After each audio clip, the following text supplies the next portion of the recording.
The Honorable James Kulutse Avedzi, MP. The Honorable Mark Razalius Botomani, MP. And the Honorable Madala Mahlanga, MP. Honorable members, the delegation, accompanied by 6 members of staff, is in the country to attend the Executive Committee meeting of AfroPac. For your information, Kenya hosts the Secretariat of AfroPac, and our own Chairperson of Public Accounts Committee, the Honorable John Mbadi, EGHMP, is the Deputy Secretary General of the organization. On my own behalf and that of the National Assembly, I welcome them to the Parliament and wish them a fruitful engagement during their stay. Members, take the nearest seats.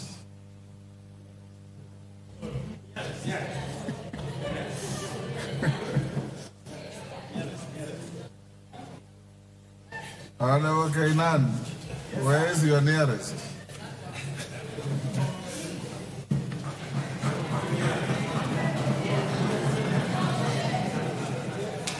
Okay.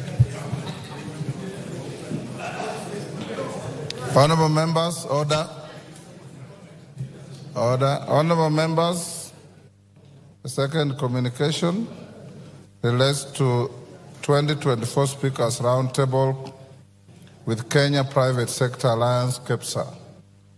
Honorable members, as you may be aware, since 2009, the National Assembly and the Kenya Private Sector Alliance, KEPSA, have jointly held an annual engagement under the auspices of the Speakers Roundtable. The annual event aims at bolstering the roles of the two institutions, including consideration of legislative and legal frameworks necessary for supporting the economic sector. Over the past 14 years, these engagements have been instrumental in providing policy and legislative underpinnings which have greatly impacted on the sector. Indeed, various amendments and reforms to the law have been initiated as a result of these collaborative meetings, thus supporting business and economic growth and contributing to overall national development. Honorable members, the 2024 Speakers Roundtable is scheduled to take place on Friday, 21st June 2020. Competitive logistics and utilities, industrialization and trade, human capital development, and social development and inclusion. Honorable members, participants to the meeting will include all members of Parliament, senior parliamentary staff, and representatives of the business community under the KEPSA umbrella. In this regard, honorable members, I wish access to finance, competitive logistics and utilities, industrialization and trade, human capital development, and social development and inclusion. Honorable members, participants to the meeting will include all members of Parliament, senior parliamentary staff, and representatives of the business community under the KEPSA umbrella. In this regard, honorable members, I wish to invite all of you to the meeting, as these engagements will afford the House an opportunity to engage with the business community as we seek to set the foundations for greater national economic development. I thank you. Next. Order number 3, messages. Order number 4, petitions. Order number 5, papers. Majority Leader. Honorable Speaker, thank you very much, Honorable Speaker. Honorable Speaker, I beg to lay the following paper on the table of the House today, Thursday, June 13th, 2024. Legal Notice number 96 of 2024 relating to the Independent Policing Oversight Authority General Regulations 2023, including the explanatory memorandum, executive summary, and synopsis of stakeholders' engagement from the Independent Policing Oversight Authority, IPOA. I thank you, Honorable Speaker, and I beg to lay.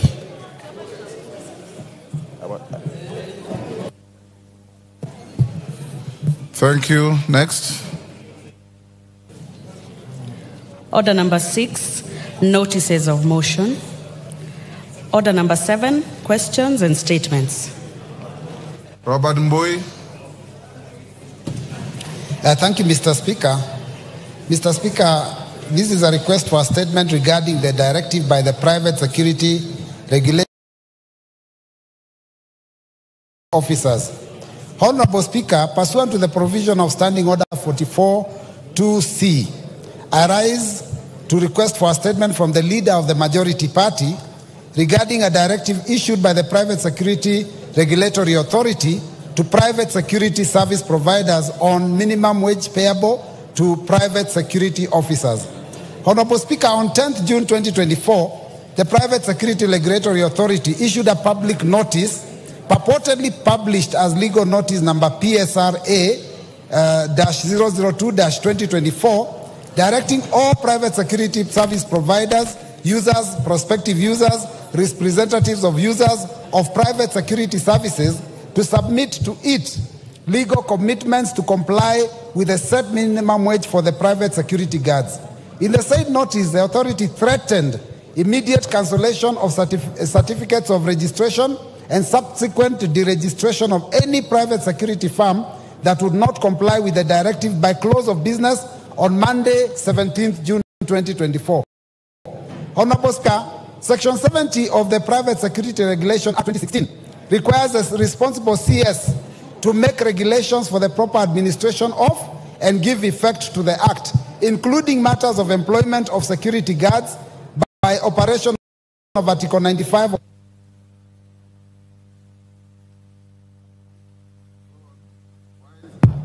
Thank you, Mr. Speaker. It had gone off. So by operation of Article 95 of the Constitution, the purported legal notice not having been laid before Parliament in accordance with Section 11 of the Statutory Instruments Act 2023 is therefore void. Honorable Speaker, it is against this background that I request for a statement from the leader of the majority party on the following. 1, could the leader of the majority provide a report on the constitutionality of the legal notice number PSRA-002-2024 issued by the Private Security Regulatory Authority on 10th June 2024 on compliance with the minimum set wage? 2, outline the steps that will be taken to revoke the legal notice by the Private Security Regulatory Authority if found illegally issued, and the measures put in place to ensure adherence with the relevant laws while exercising the said directive. 3, provide details on the processes leading to the determination of the minimum wage and whether the process adhere to the due process contemplated in law. 4, explain the powers and functions of the Private Security Regulatory Authority under Section 9Q of the Private Security Regulatory Authority Act 2026, includes setting of the minimum wage for security guards without reference to the Ministry and the Salaries and Remuneration Commission. 5, clarify whether the powers vested in the authority under Section 32 contemplates non-compliance with minimum wage as a ground for cancellation of certificates of registration and or deregistration of private security firms. And 6, explain the reasons for failure by the authority to submit regulations envisaged under Private Security Regulatory Authority Act 2016 to Parliament as required under the law, despite various efforts by the Committee on Delegated Legislation. I thank you, Honorable Speaker. Thank you, Robert Mbui. I've been requested by 2 joyriders. Major Bashir. Where is he? Yes, sir. Are you a major or a colonel?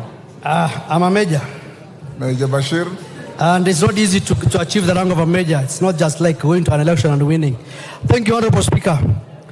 Honorable Speaker, I want to support the statement that has been read by Honorable Mbui. And the matter here is about regulating the private security industry. Honorable Speaker, sometimes last year, the PSRA, together with the Minister of Interior and National Coordination, appeared before the Committee of Delegated Legislation, of which I'm a member.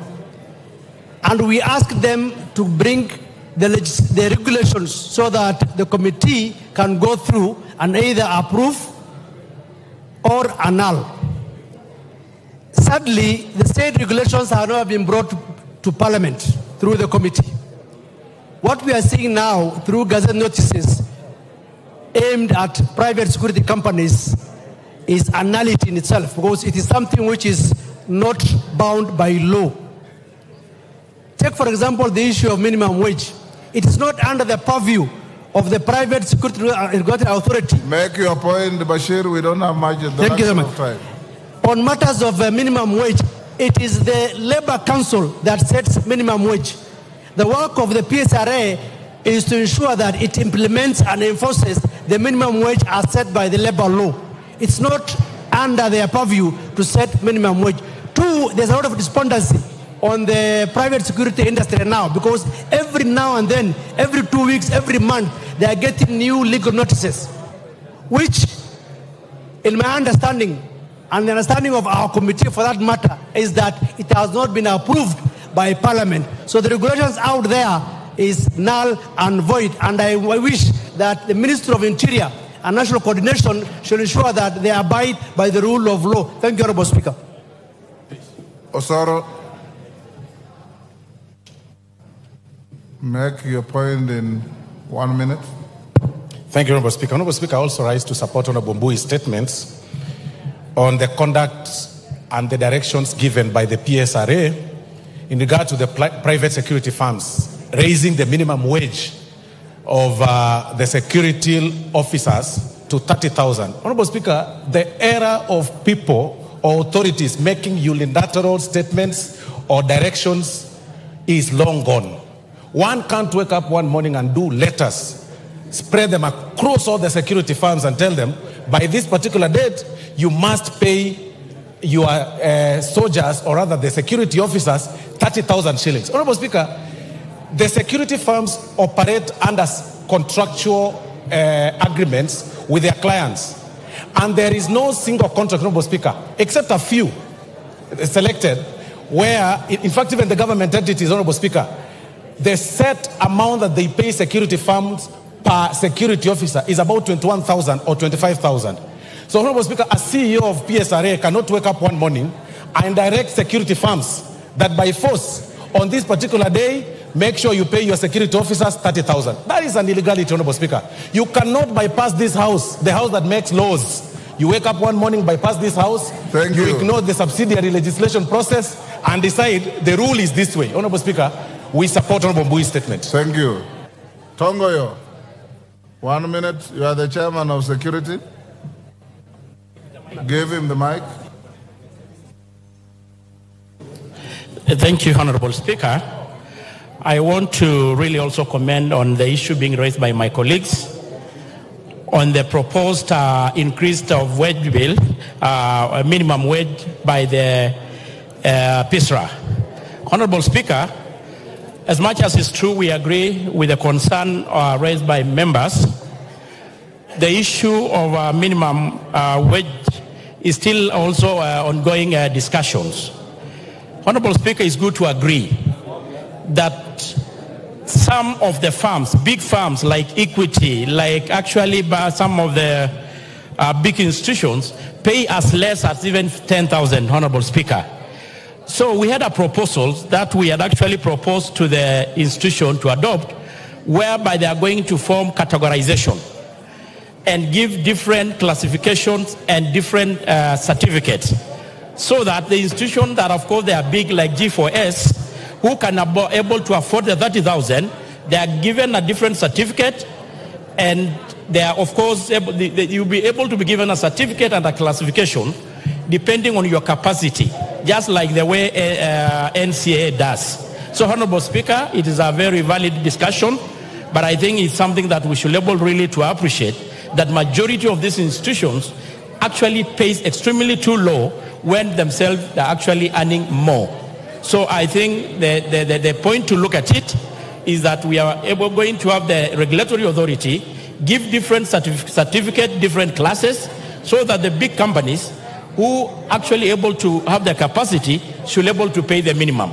Those in the villages, like those who got the primary schools and small institutions, can able to pay the minimum that they can able to afford. Thank you. Majority Leader, This statement was directed at you. You also have your Thursday statement. We have only 9 minutes to start the next business.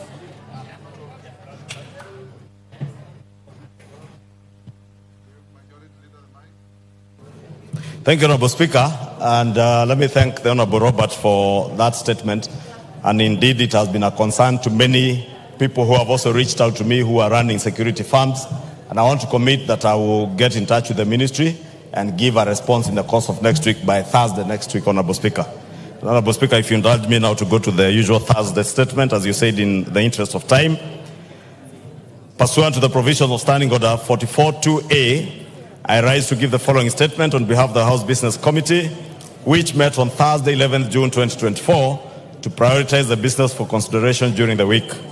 Honorable Speaker, as you had previously communicated, today, Thursday, 13th June 2024, the Cabinet Secretary for the National Treasury and Economic Planning, Professor Njuguna Ndung'u, EGH, will make a public pronouncement of the budget highlights and revenue-raising measures for the financial year 2024-2025 and the medium term. I urge members to listen keenly and actively participate in this important business when the opportunity for debate on the matters raised comes up in the House, Honorable Speaker. And Honorable Speaker, it will also be important to mention it to members of the public that this is not the Finance Bill 2024-2025, because there has been a misconception outside there that what the CES National Treasury is coming to spell out today is the Finance Bill 24-25. And therefore, Honorable Speaker, it will be important for members of the public to get the understanding that these are just the revenue-raising measure statement, not the Finance Bill. I know many of these members have been harassed by members of the public on matters touching on voting. There will be no voting today, Honorable Speaker, on anything. Honorable Speaker, with regards to business scheduled for Tuesday next week, the House is expected to consider the following bills at various stages. 1, Committee of the Whole House on the Kenya Drugs Authority Bill of 2022. 2, the second reading of the following bills: the Land Laws Amendment Bill, Bill number 2 of 2023. 2, the Care and Protection of Child Parents Bill, Senate Bill number 29 of 2023. And C, the Magbeans Bill, Senate Bill number 13 of 2022. Additionally, debate will also be undertaken on the following motions. 1, report of the Auditor General on the National Government Constituency Development Fund for the 9 constituencies in Bungoma County. 2, report of the Public Petitions Committee on its consideration of public petition on funds spent contrary to the provisions of Article 223 of the Constitution. 3, reports of the Auditor General on the financial statements of specified state corporations. Honorable Speaker, if you can protect me from this Embu team that is conversing in Kimbere and Embu. Order, honorable members, Karemba and your team. CNN, go and take your seat.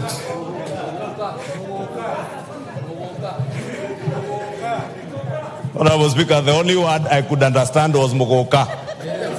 In the conversation they are conversing. 3, reports of the Auditor General on the financial statements of specified state corporations. 4, report on the Parliamentary Broadcasting and Library on enhancing reporting of parliamentary business on online platforms. 5, report of the Committee on Regional Integration on its inspection to the semi-autonomous institutions of the East African Community in Uganda. 6, report of the Committee on Implementation on the implementation status of reports on petitions and resolutions passed by the House. 7, report of the Committee on Trade, Industry and Cooperatives on its consideration of alleged fair trade practices by foreign investors in Kenya.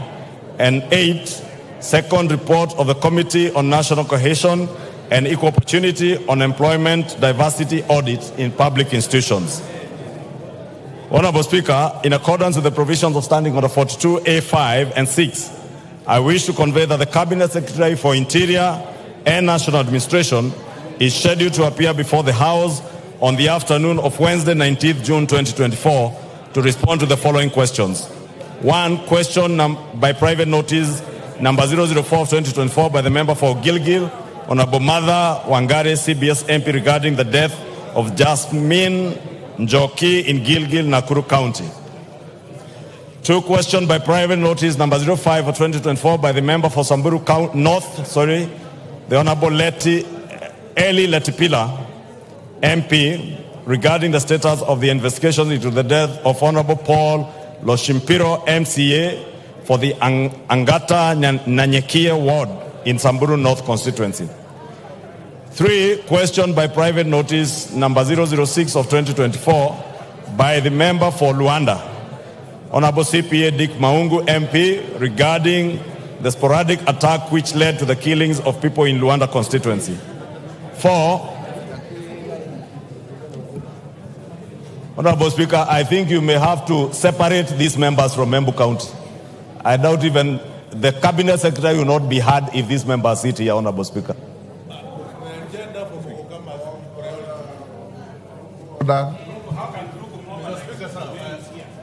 Order, Rugu. Order, take your seat. Take your seat. Take your seat. Karemba, can you go to where you normally sit?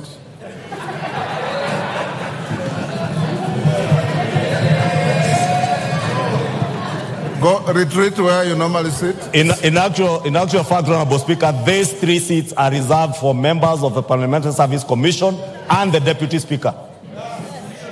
Retreat. And the commissioners have been displaced. Wind up. Wind up. Karemba, you will go and sit where you normally sit. Finish up, Majority Leader. Now that, Honorable Speaker, I can transact some peace. 4 was questioned by private notice number 08 of 2024 by the member for Lugari, Honorable Nabwere Nabi, MP, regarding the status of the investigation into the circumstances that led to the death of 2 brothers, Mr. Bonaventure Ounza and Mr. Kalistas Apuoka, by the policemen based in Santo Police Station. 5 is question number 11 of 2024 by the member for Moyale, Honorable Professor Jaldesa Guyo, MP, regarding the status of the investigation into the circumstances surrounding the shooting of Ms. Kabale Galgalo Guyo around Kangemi Mosque compound. 6 question by private notice by number 012 of 2024 by the member for Lamu, Honorable Monica Mudhoni, MP, regarding the recurring conflict between herders and farmers in Ungu village of Hindi Ward, Witu and Mkunumbi wards in Lamu County.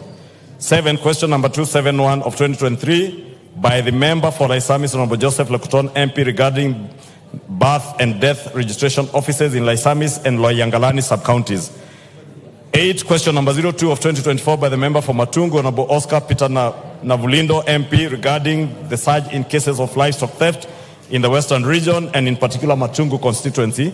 9 question number 03 of 2024 by member for Kinango, Honorable Gonzi Rai, MP, regarding the deployment of the contingent of GSU officers to Kazamoyo village in Kwale County.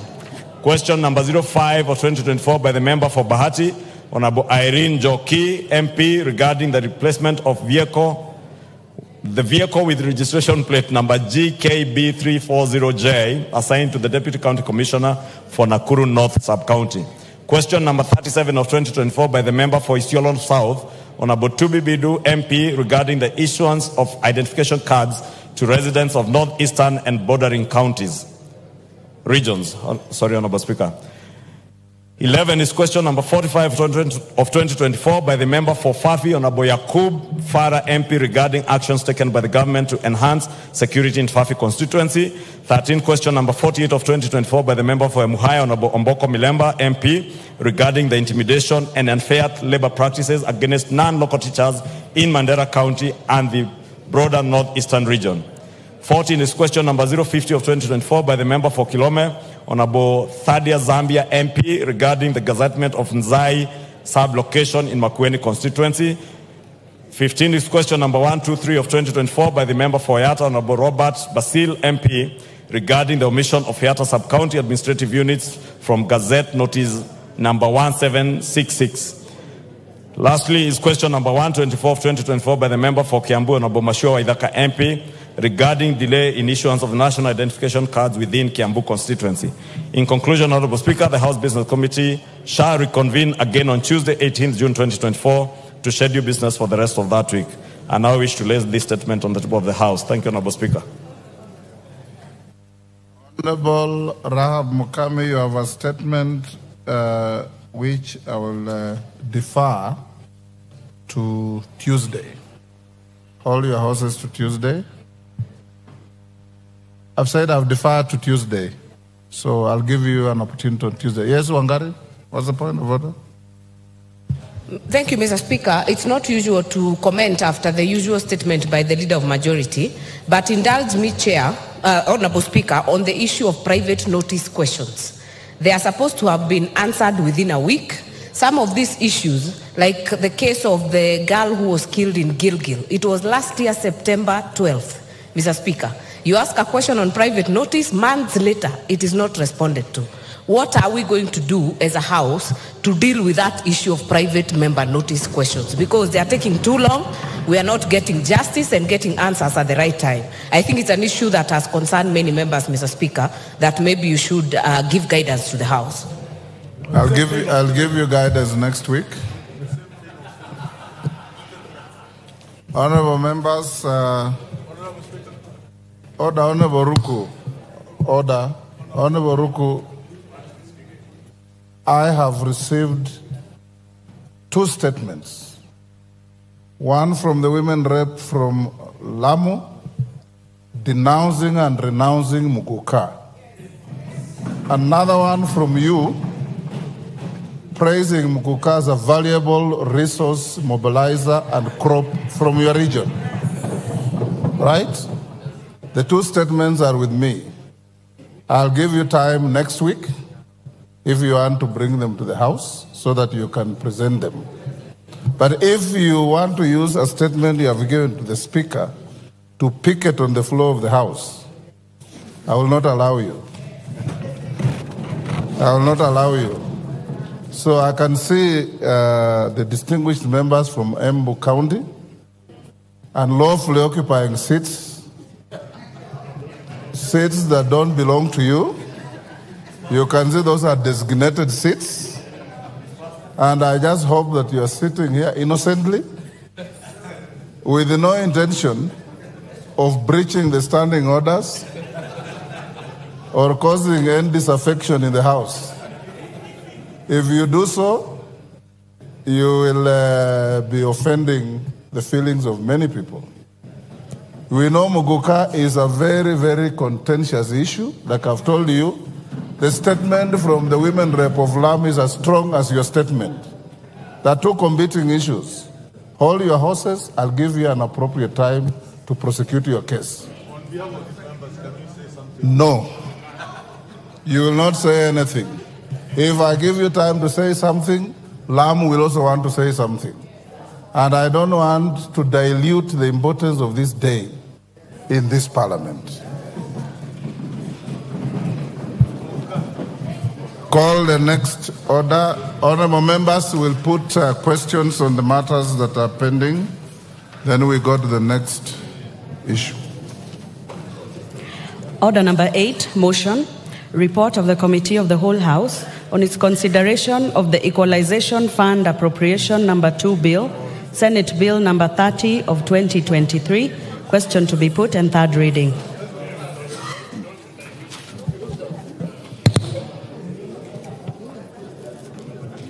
Order, honorable members. At order number 8, I now put the question, which is that this House do agree with the report of the Committee of the Whole House on its consideration of the Equalization Fund Appropriation Number 2 Bill, Senate Bill Number 30 of 2023. As members of that opinion say aye.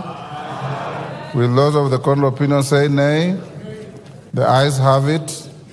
The mover of the bill, Honorable Ndindi. Thank you very much, Honorable Speaker.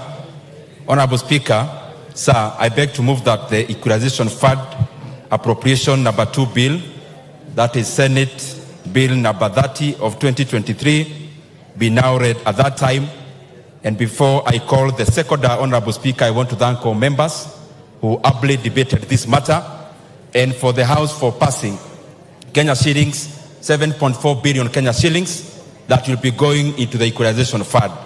Honorable Speaker, it is also important for members to know that we have also budgeted for the arrears in the previous years that were never disbursed, especially because of the standoff in terms of regulations. And therefore, we'll be passing over Kenya shillings 7.4 billion to the counties and to the areas that should be boosted.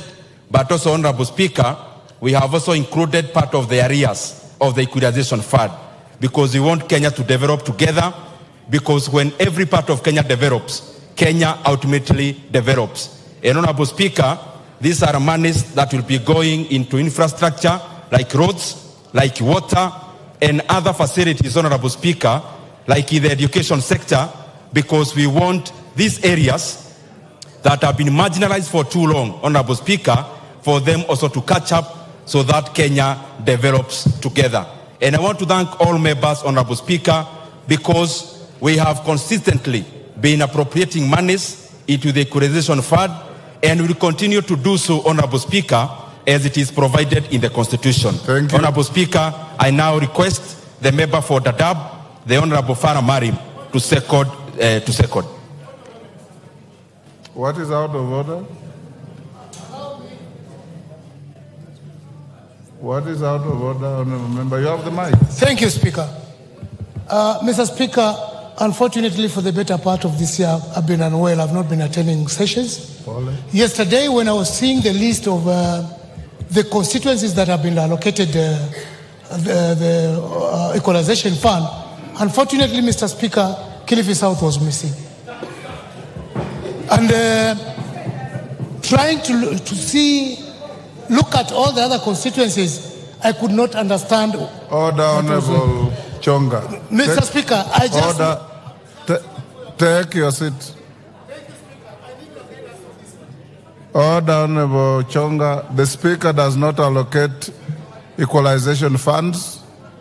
I'm sure you know where to find the answers. Farah Malim, second. Honorable Speaker, while seconding this motion, it's important, Mr. Speaker, we were in this parliament together in the 10th parliament when, under the new constitutional dispensation, something called the Equalization Fund was created. And the idea was that the traditional, historically marginalized areas can be brought up to speed with the rest of the country. More so in light of what we had before, which was called the Sessional Paper number 10 of 1965, which essentially cut off the so-called buffer zones of the North and the former NFD from development. Mr. Speaker, we had 14... Order. Honorable I just want to second that, but I'm seconding. You are making an important point at the wrong forum. Yes. I just want to make an observation. I've already seconded it. But those are matters that in line with exactly, and in line with what the chair has done. The chair has elaborated essentially on why he thinks this should be passed. I am also elaborating on that, but putting a rider in that this now has been watered down to 34 constituent counties. So I support it. And I'm happy that the chair of the committee has done a lot of efforts to make sure this money is disbursed. But how much infrastructural development will 90 million do for Garissa in terms of tarmac roads, in terms of national grid, in terms of all those things? Equalization, the word equalization means bring them up to speed. But having said that, I know that we have a minority here, but I second it. Thank you very much. Thank you. Order.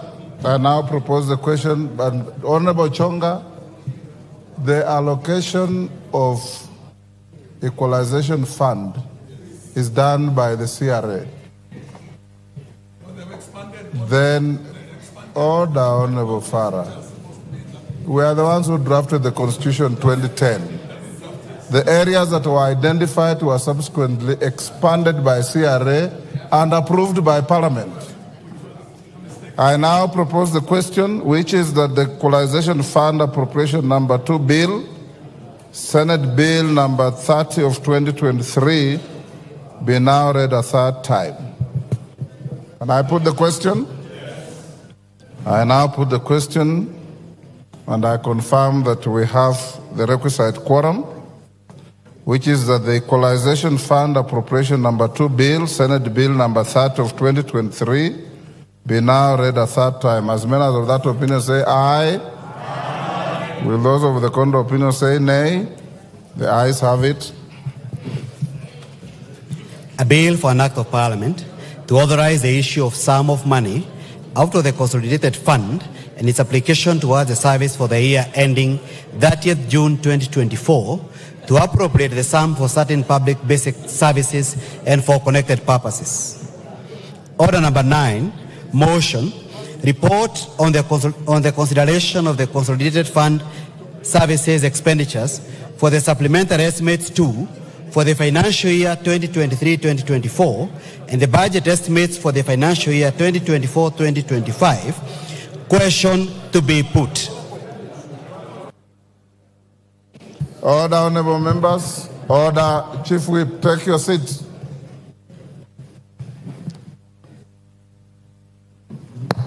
Honorable members, I now put the question at order number 9, which is that this House adopts the report of the Public Debt and Privatization Committee on its consideration of the Consolidated Fund services for the supplementary estimates 2 for year 2023-24 and the budget estimates for year 24-25 laid on the table of the House on Tuesday, 4th June 2024.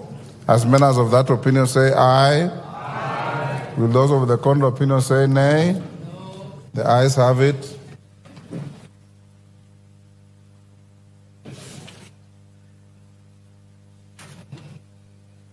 Honorable members,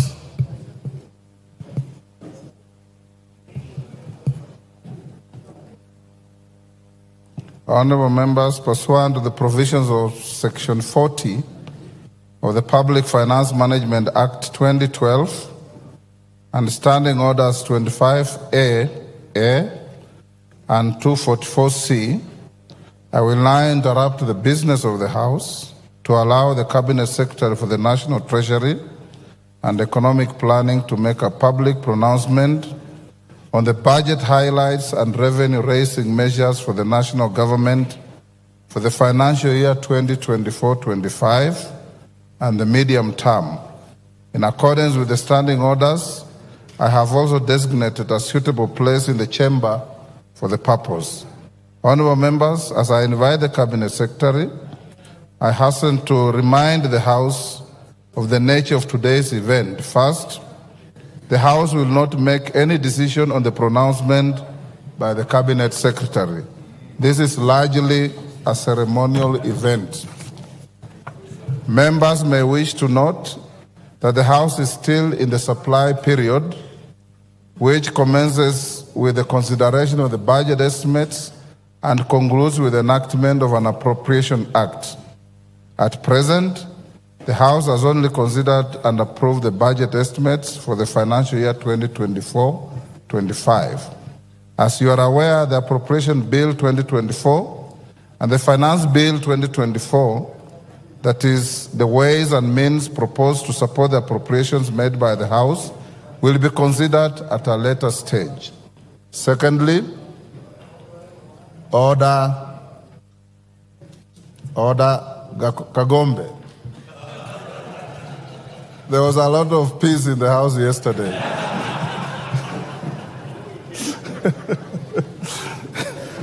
But you are welcome back to the House. Secondly, honorable members, I wish to allay the fears of a number of members who have approached me and raised concerns relating to the Finance Bill 2024. The House is not considering or voting on anything related to the Finance Bill today. Indeed, the bill is still undergoing public participation before the Departmental Committee on Finance and National Planning and the committee is yet to table its report. Any concerns relating to the bill shall be adequately addressed by the House once the committee tables its report, hopefully in the next week. Thirdly, as stated earlier, the Cabinet Secretary is discharging a largely ceremonial function. Section 40 of the Public Finance Management 2012 requires the Cabinet Secretary to make a public pronouncement on the budget policy highlights and revenue-raising measures for the national government, taking into account international obligations entered into under the East African Community Treaty. As members are aware, partner states of the East African Community have a standing agreement to present and table budget statements to their respective parliaments every second Thursday of June, which is today. I hope the foregoing adequately clarifies the nature of today's event.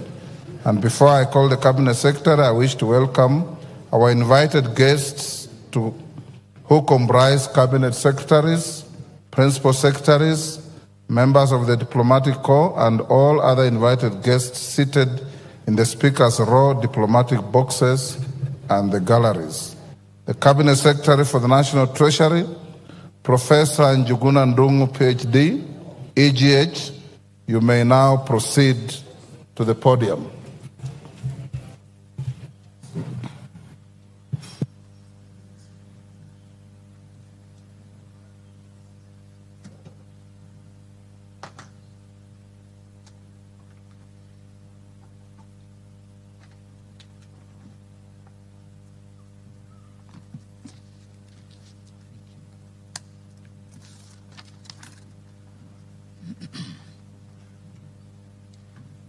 Mr. Speaker, it is my honor and privilege to present to honorable members of this august House and the people of Kenya the second budget of the Kenya Kwanza administration under the leadership of His Excellency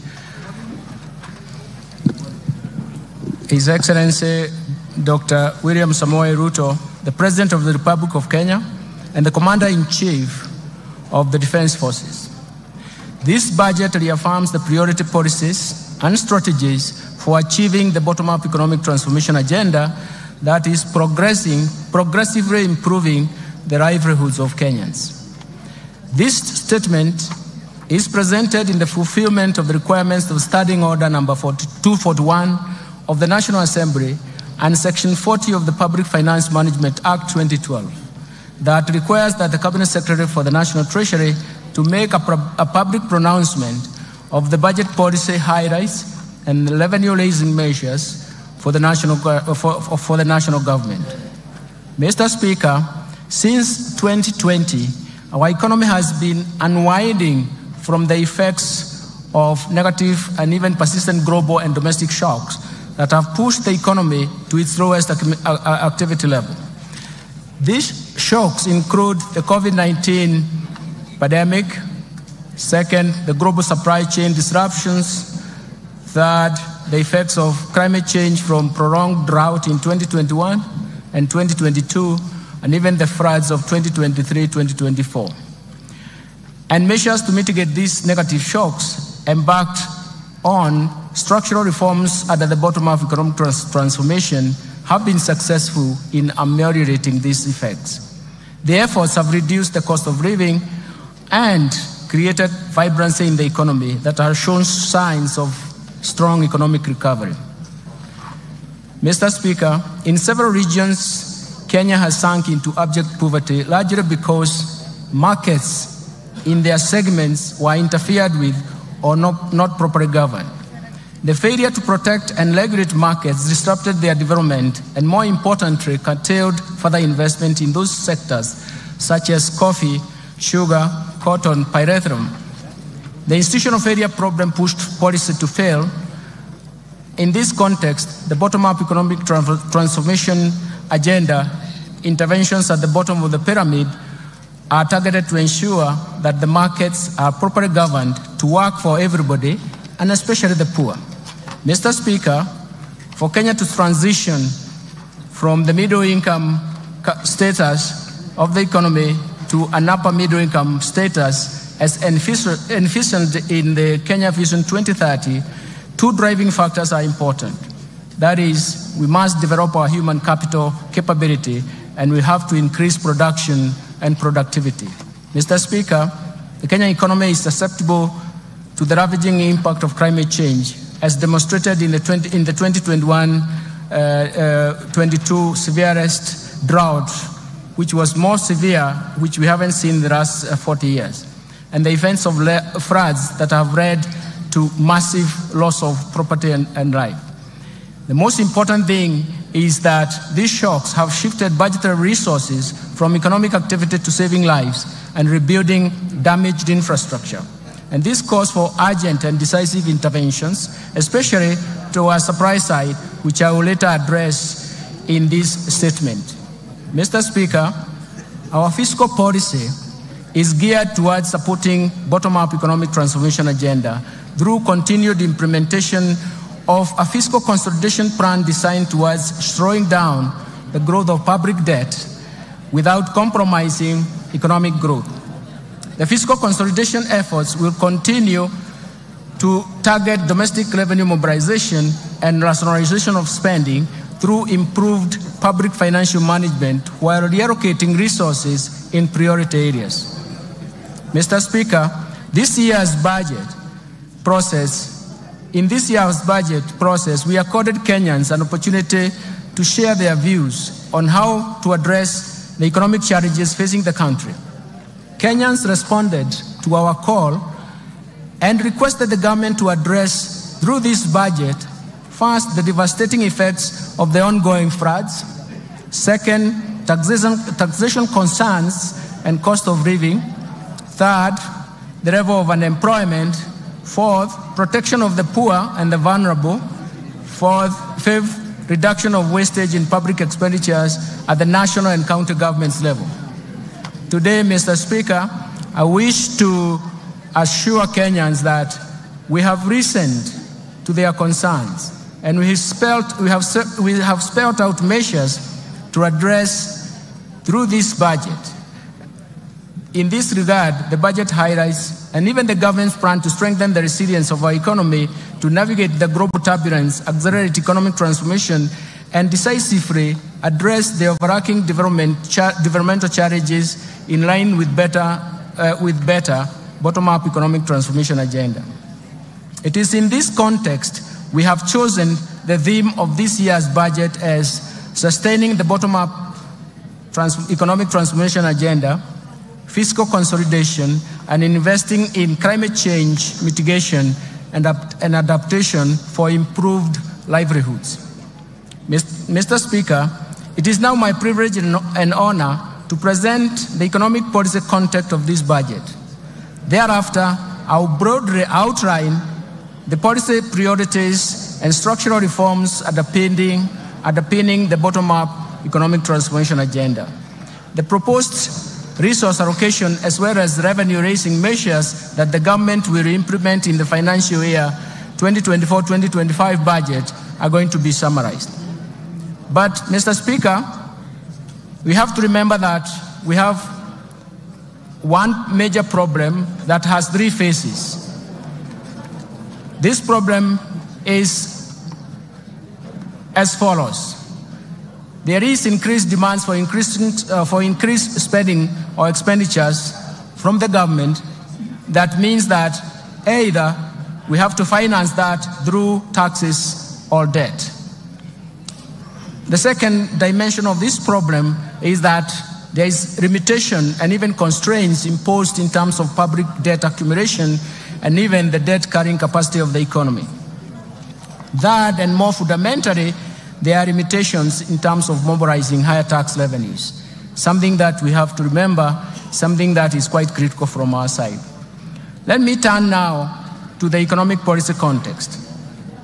Mr. Speaker, the financial year 2024-2025 budget has been developed against a backdrop of improved global economic outlook. The world economy stood at 3.2% in terms of growth in 2023 and is projected to continue at the same pace in 2024. In the domestic economy, Mr. Speaker, the Kenyan economy is now unwinding from layers of negative and persistent shocks. And some of these shocks have actually have been protected and have a structural and permanent effects on the economic activities. Mr. Speaker, through forecast interventions as well as structural reforms, the policies of Kenya Kwanza government have started to yield some positive results. Economic recovery is evident, with a GDP growth of 5.6% in 2023, up from 4.9% in 2022. This is above the global average and also above the average of sub-Saharan African region. The domestic growth in 2023 was mainly supported by a rebound in agricultural activities given the improved weather conditions and subsidized inputs for farmers. The resilience of the services sector remained strong in that same year. So the overall inflation also declined to its target level at 5%, and in April 2024, from a peak of 9.6% in October 2022. The decline was driven mostly by easing of food and energy prices, a strong pass-through effects from exchange rate appreciation, and the impact of monetary policy actions. And the tight monetary policy has been complemented by fiscal policy measures to enhance food production through subsidy program on fertilizer and seeds. Mr. Speaker, in February this year, the government took advantage of the improved international financial market conditions to refinance the buyback of $1.5 billion of the Eurobond 2024.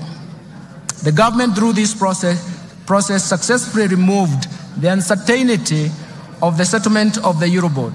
The government also successfully issued an 8.5-year infrastructure bond that attracted significant foreign investors, making it the most successful domestic bond issuance in the country's history. Mr. Speaker, these two operations in February significantly improved the market perception, together with a tight monetary policy stance and significant reforms in the interbank foreign exchange market. It has brought stability in the foreign exchange market.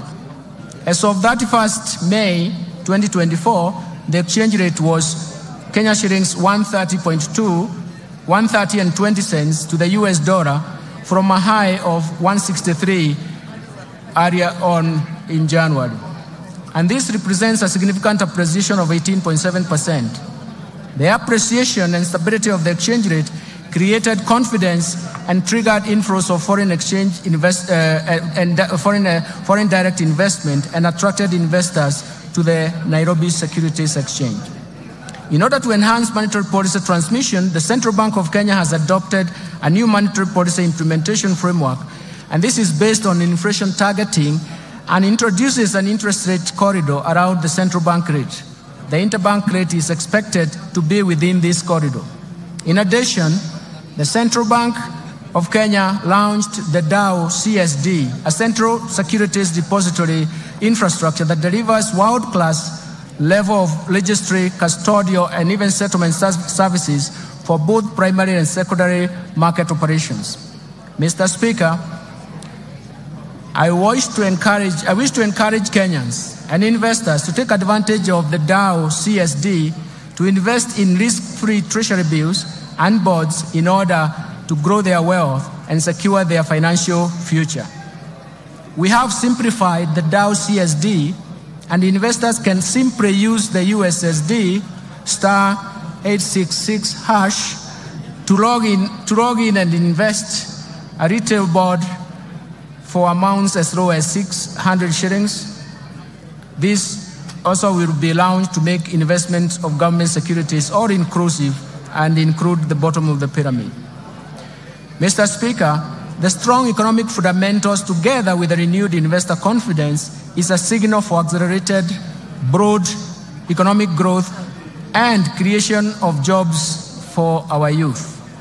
In 2023, the total new jobs generated in the economy increased from 848,200 jobs compared to 816,600 new jobs generated in 2022, and this is attributable to policies implemented, especially when you focus on affordable housing and the agricultural sector interventions. Looking ahead, Mr. Speaker, and considering the ongoing reforms and even additional measures the government is introducing through the budget statement, we project our economy to grow at 5.5% in 2024 and 2025. This strong growth will be supported by ongoing interventions at the bottom-up economic transformation agenda.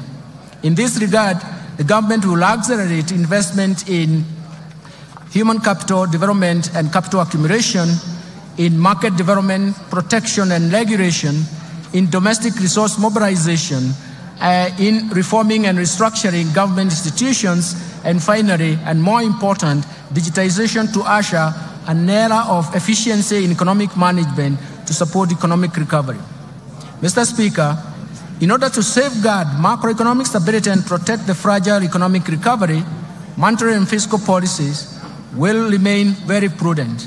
The Central Bank of Kenya will ensure inflation rate remains within target while maintaining a competitive exchange rate and stable interest rates. The Central Bank is further expected to safeguard the improvements in the functioning of the interbank foreign exchange market and apply all its instruments to strengthen the monetary policy transmission mechanism. On the other hand, Mr. Speaker, fiscal policy stance over the medium term aims at supporting the government's bottom-up economic transformation agenda by delivering a strong fiscal consolidation with fiscal deficit declining from 3.3% of GDP in financial year 2024-2025 from a high of 5.7% of GDP in financial year 2023-2024. This will improve the primary surplus to 2.3% of GDP in the financial year 2023-2025 from a primary deficit of 0.4% in the previous year. I will later in this statement elaborate on policy measures to deliver the strong fiscal consolidation.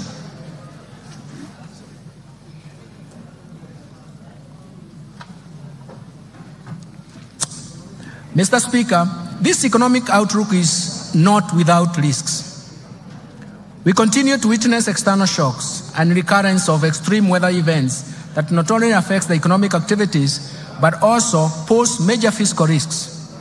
The government will take appropriate interventions to cushion the economy from these risks. Mr. Speaker, let me now expound on the policy priorities of the government to promote economic transformation and improve livelihoods for Kenyans. First, let me start with the bottom-up economic transformation agenda. To strengthen economic recovery, the government will accelerate the implementation of policies, programs, projects, and interventions in bottom-up economic transformation agenda. First, enhance agricultural transformation. Second, support micro, small, and medium enterprises. Third, provide affordable housing and settlement. Fourth, achieve universal health care. Fifth, support growth of the digital superhighway and creative economy that will support job creation. Towards actualizing these objectives, actualizing development objectives to the public, the government in March 2024 launched the fourth medium-term plan for the period of 2023-2027. The MTP4, as we call it, translates the better aspirations into concrete priority interventions to be implemented by both levels of government. These are premised on the value chain approach with sectors which will target sectors with the highest impact to drive the economy and sustain economic recovery. The key priority interventions focus on the following value chains. First, leather and leather products, textile and apparel, dairy, the tea industry, rice sector, edible oils, the brew economy, and natural resources including mineral and forest, and finally the construction and building materials. The value chain approach ensures rational resource allocation by eliminating wastage of resources occasioned by duplication, overlap, fragmentation, and ineffective coordination in the implementation of the program and projects while promoting a whole of government approach to service delivery. To create employment, special focus has been given to investment in special economic zones and county aggregation and industrial parks, diversification of export markets, and market access of goods and services from micro, small, and medium enterprises. Mr. Speaker, the government will also undertake the following targeted strategic interventions to support economic transformation. First, the government will continue to maintain macroeconomic stability to enhance security, to foster a secure and conducive business environment while protecting Kenyans and their properties. Second, the government will scale up development of critical infrastructure in the country, such as roads, railway, air, seaports, energy, water, and reduce the cost of doing business and ease movement of people and goods, as well as promote competitiveness. Third, the government will enhance investment in key sectors for broad-based sustainable growth by promoting agricultural transformation, growth in manufacturing, environmental conservation, and climate change mitigation, stimulating growth in tourism and sustainable land use. And all this in management will actually refocus ourselves in terms of how we can get moving in these subsectors. Fourth, the government will enhance human capital development through investment in health, education, and appropriate social safety nets for vulnerable groups, vulnerable population, for improved social and economic outcomes. Fifth, the government will support the youth, women, and even persons living with disabilities through government-funded empowerment programs that leverage on partnership with private sector organizations. Sixth, the government will support county governments through transfer of shareable revenues to strengthen their systems and capacity in service delivery. Mr. Speaker, it's important to notice that it is for the first time since the advent of devolution that the county governments are getting shareable revenue, which is surpassing 400 billion shillings. Lastly, implement various policy and legal institutional reforms that will enhance the efficiency of public service delivery. Let me turn now to investing in climate change mitigation and adaptation to enhance resilience. Mr. Speaker, the effects of climate change have become detrimental to economies across the globe, with extreme weather conditions, events affecting lives and livelihoods of millions of people. The rising cost of adaptation are diverting funds from essential services like healthcare and education, and potentially destabilizing the economies. Mr. Speaker, Kenya has not been spared by these negative effects of climate change.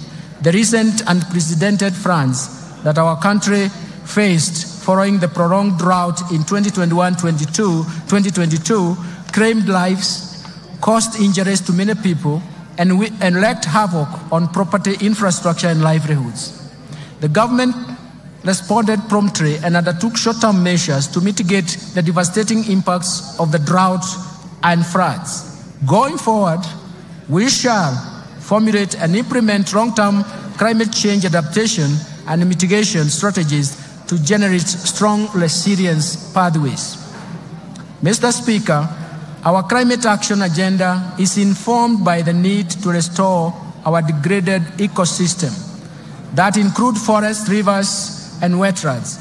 It is for this reason that His Excellency the President has rallied Kenyans to prioritize environmental conservation, implement aggressive reforestation, afforestation, and wetland restoration programs, and reverse the biodiversity loss and even land degradation. In response to the President's call, the government has stepped up climate adaptation mitigation efforts, including green energy, smart agriculture, decarbonizing manufacturing, e-mobility, and green building, all aimed at the attainment of zero carbon by 2050. I therefore urge all Kenyans to support the government's response to the ecosystem restoration that aims to grow 15 billion trees nationwide by the year 2030. Let me turn to policy, rigor, and institutional reforms. Mr. Speaker, while we have made progress as a nation, we remain alive to structural constraints that impede the pace of economic development. Aware that sustainable economic transformation is predicated on timely implementation of appropriate policy, rigor, and institutional reforms, I propose the following interventions that will improve the business environment, increase efficiency in public service delivery, and strengthen the accountability and transparency of public finance management. First, let me focus on public procurement reforms. Mr. Speaker, in my last budget speech, I informed this House of the government's plan to fully automate public procurement and disposal processes by implementing an end-to-end e-government procurement system. Mr. Speaker, Phase 1 of e-government procurement system has successfully undergone user acceptance testing and piloting in 12 selected MDAs and counties. This piloting will continue up to December 2024. The system comprises, among others, an e-marketplace, electronic marketplace, for the common use items where prices for various outlets are feasible, allowing intense competition in procurement of these common use items.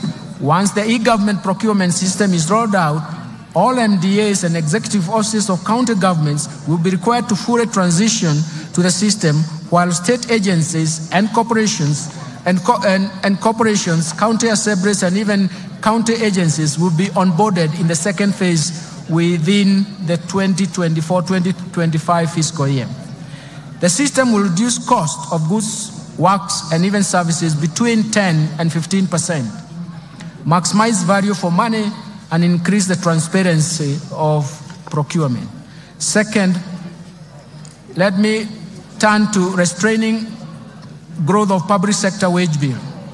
Mr. Speaker, the public sector wage bill continues to rise, leaving few resources for development. Public sector wage bill stood at 38.2% of the ratio as a ratio of total revenue in 2021. To contain the wage bill, the government implemented a wage freeze in the financial years 2021-22, 2022-23, in addition to eliminating and streamlining the number of allowances. Further actions planned in relation to containing the wage bill include: first, all MDAs and county governments should review and rationalize their staff establishment to ensure affordability, fiscal sustainability with the right composition and skill sets. Second, the government will roll out a unified human resource information system for the entire public sector starting from 1st July. The system consolidates human resource and payroll data in the public service for access through single warehouse. The system has been linked to the Kenya Revenue Authority iTax to facilitate filing of payee returns. This reform will eliminate the multiple manual and standalone payroll systems. Third, the Salaries and Remuneration Commission will continue to streamline allowances paid in the public sector through harmonization and rationalization of categories, rates, rules for allowances. And fourth, the Salaries and Remuneration Commission will progressively review allowances and benefits in the future, collective bargaining agreements, and align them to the provisions of allowances policy framework for the public service. Third, let me turn to state corporations reform. In order to address the challenges faced by state corporations, including government-owned enterprises, the government will first privatize government-owned enterprises whose mandates are no longer relevant, those that require huge budgetary allocations for bailouts, and those producing goods and services that are more efficiently produced by the private sector. Second, restructure the state corporations through mergers and or transfer back to parent ministries or relevant state corporations to remove duplication of functions, and enhance the efficiencies and synergies in operations so as to optimize use of limited resources. And ensure state corporations are self-sustaining, generate additional revenue to the exchequer, and also ensure quality service delivery to Kenyans. In addition, Mr. Speaker, the government is committed to implement policy changes to ensure government-owned enterprises realize their full potential. You will note that in 2023, the cabinet approved the ownership policy for the government-owned enterprises. And this is a key governance reform framework. Mr. Speaker, to anchor the policy in law and to give effect to its operationalization, a draft Government-Owned Enterprise Bill 2024 has been fundraised and is undergoing public participation. Once the process is completed and an approval granted by Cabinet, the bill will be submitted to this august House for consideration, and I'm seeking support from this House for approval of the bill. Mr. Speaker, we have also prepared a draft Government Investment Regulations 2024 to provide a framework for efficient and effective management of government investment. The draft regulations will be taken through public participation before submission to this House for consideration and, if possible, approval. Fourth, let me turn to pending bills. Mr. Speaker, in the last budget statement, I informed this House that the government plans to establish a pending bills verification committee to carry out a thorough analysis of all stock of pending bills for the period 1st July 2005 to 30th June 2022 and formulate measures to stop accumulation of pending bills going forward. Mr. Speaker, as you are aware now, His Excellency the President inaugurated the Pending Bills Verification Committee in November 2023. The committee received a total of 94,997 pending bills claims valued at Kenya shillings 662.3 billion. Analysis of the pending bill claims submitted by MDAs is ongoing. The general public has been given an opportunity to submit any pending bill claims owed by the national government. The committee is expected to complete its work and submit a report by October 2024 for implementation within the fiscal framework. Fifth, the national assets and inventory management reforms. Mr. Speaker, the National Treasury has initiated reforms geared towards automating assets and inventory management in MDAs as well as county governments. In this regard, the National Treasury will operationalize the assets and inventory management modules of IFMIS, with the module of all MDAs scheduled to launch and go live in July 2024. The rollout of county governments will commence thereafter. These reforms will enable the accounting officers to have visibility of all assets and inventory under their control and facilitate optimal assets utilization.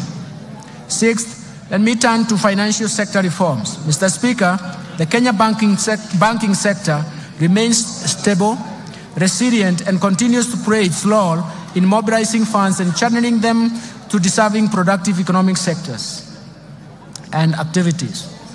The banking sector remained profitable with a growth of assets of 0.3%. It is now standing at 7.74 trillion in February 2024. Credit from commercial banks to the private sector stood at around 6.9% in terms of growth in April 2024 and has benefited key sectors of the economy. The Financial Inclusion Fund, popularly known as the HASRA Fund, and the de-risking of lending to the MSMEs through the Credit Guarantee Scheme have facilitated additional lending to the MSME sector. Mr. Speaker, to position the banking sector to effectively play its role in Kenya's socio-economic transformation, 3 recent reforms have been implemented. First, the licensing and oversight of digital credit providers to address inherent challenges, including the high cost of credit, unethical debt collection, inadequate disclosures and lack of transparency, breach of data privacy, and abuse of personal information. As at the end of March 2024, 51 digital credit providers have been licensed. Secondly, on climate change, the CBK in April 2024 issued draft Kenya Green Finance Taxonomy for public participation that will serve as a tool to classify whether particular economic activities are green or environmentally sustainable and serve as a guide for banking sector and other market participants in making informed investment decisions or financing decisions. That, to eliminate money laundering and vulnerability in the banking sector, the CBK has revised the anti-money laundering and combating the financing of terrorism and proliferation of financing, and the supervisory framework has been implemented so that the risk-based supervision is enacted, undertaking institutional and sectoral risk assessment and enhancing staff complement capacity for supervision. Mr. Speaker, the Kenya banking sector is exposed to dynamic global, regional, and even local developments, necessitating reforms in this respect. The following reforms are proposed. First, the Central Bank of Kenya intends to progressively increase the minimum core capital for banks from the current 1 billion to Kenya shillings 10 billion. The CBK will engage the market for an appropriate timetable to achieve this goal. This is intended to strengthen the resilience and increase the bank's capacity to finance large-scale projects while creating sufficient capital buffer to absorb and withstand shocks posed by continuous emerging risks associated with adoption of technology and innovation as institutions expand. Second, the Central Bank plans to amend the Banking Act to provide for stiff dissuasive penalties that are proportionate to the violations committed, support a strong compliance culture in banks, and also make sure that it aligns to international best practice. Let me turn to capital markets developments. Mr. Speaker, in order to enhance price discovery and boost income for coffee farmers, the Capital Markets Authority has licensed 14 coffee brokers, and so far, 29 auctions have been conducted under the Capital Markets Coffee Exchange Regulations 2020 at the Nairobi Coffee Exchange. In addition, the authority has approved the direct settlement system, which has been operationalized by one of the local commercial banks. Let me turn to pension reforms. Mr. Speaker, majority of Kenyans remain uncovered with the retirement benefits coverage stands at about 26%. We need to address this challenge. The Cabinet has approved the National Retirement Benefits Policy in November 2023 that requires all entities to enroll all the employees, both contractual and permanent, and pensionable for registered retirement benefits scheme. To effectively implement the policy, we have initiated the review and harmonization of all the laws governing the retirement benefits sector. Mr. Speaker, to ensure sustainability of the public service pension system, we are revamping the public service pension administration through digitization and re-engineering of the pension management system, which is expected to be completed by December 2024. Mr. Speaker, the informal sector has about 17 million workers, and that accounts for about 83% of the total workforce in the country. This segment has remained excluded from pension coverage, mainly due to its unique and heterogeneous needs. The National Treasury has established the Kenya National Entrepreneur Saving Trust, KNEST, to handle pensions from the informal sector and anchor the savings component of the hustler fund while providing a channel for voluntary savings.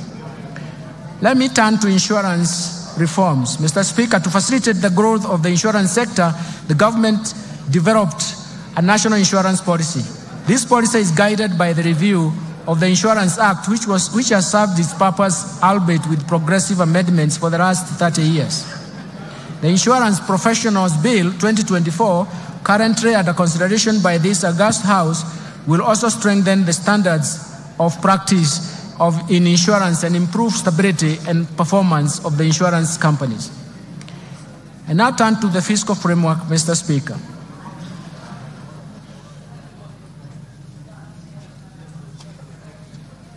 Mr. Speaker, the government's fiscal policy is to enhance fiscal consolidation efforts to reduce debt vulnerabilities and rebuild fiscal buffers amid significant global and even domestic challenges.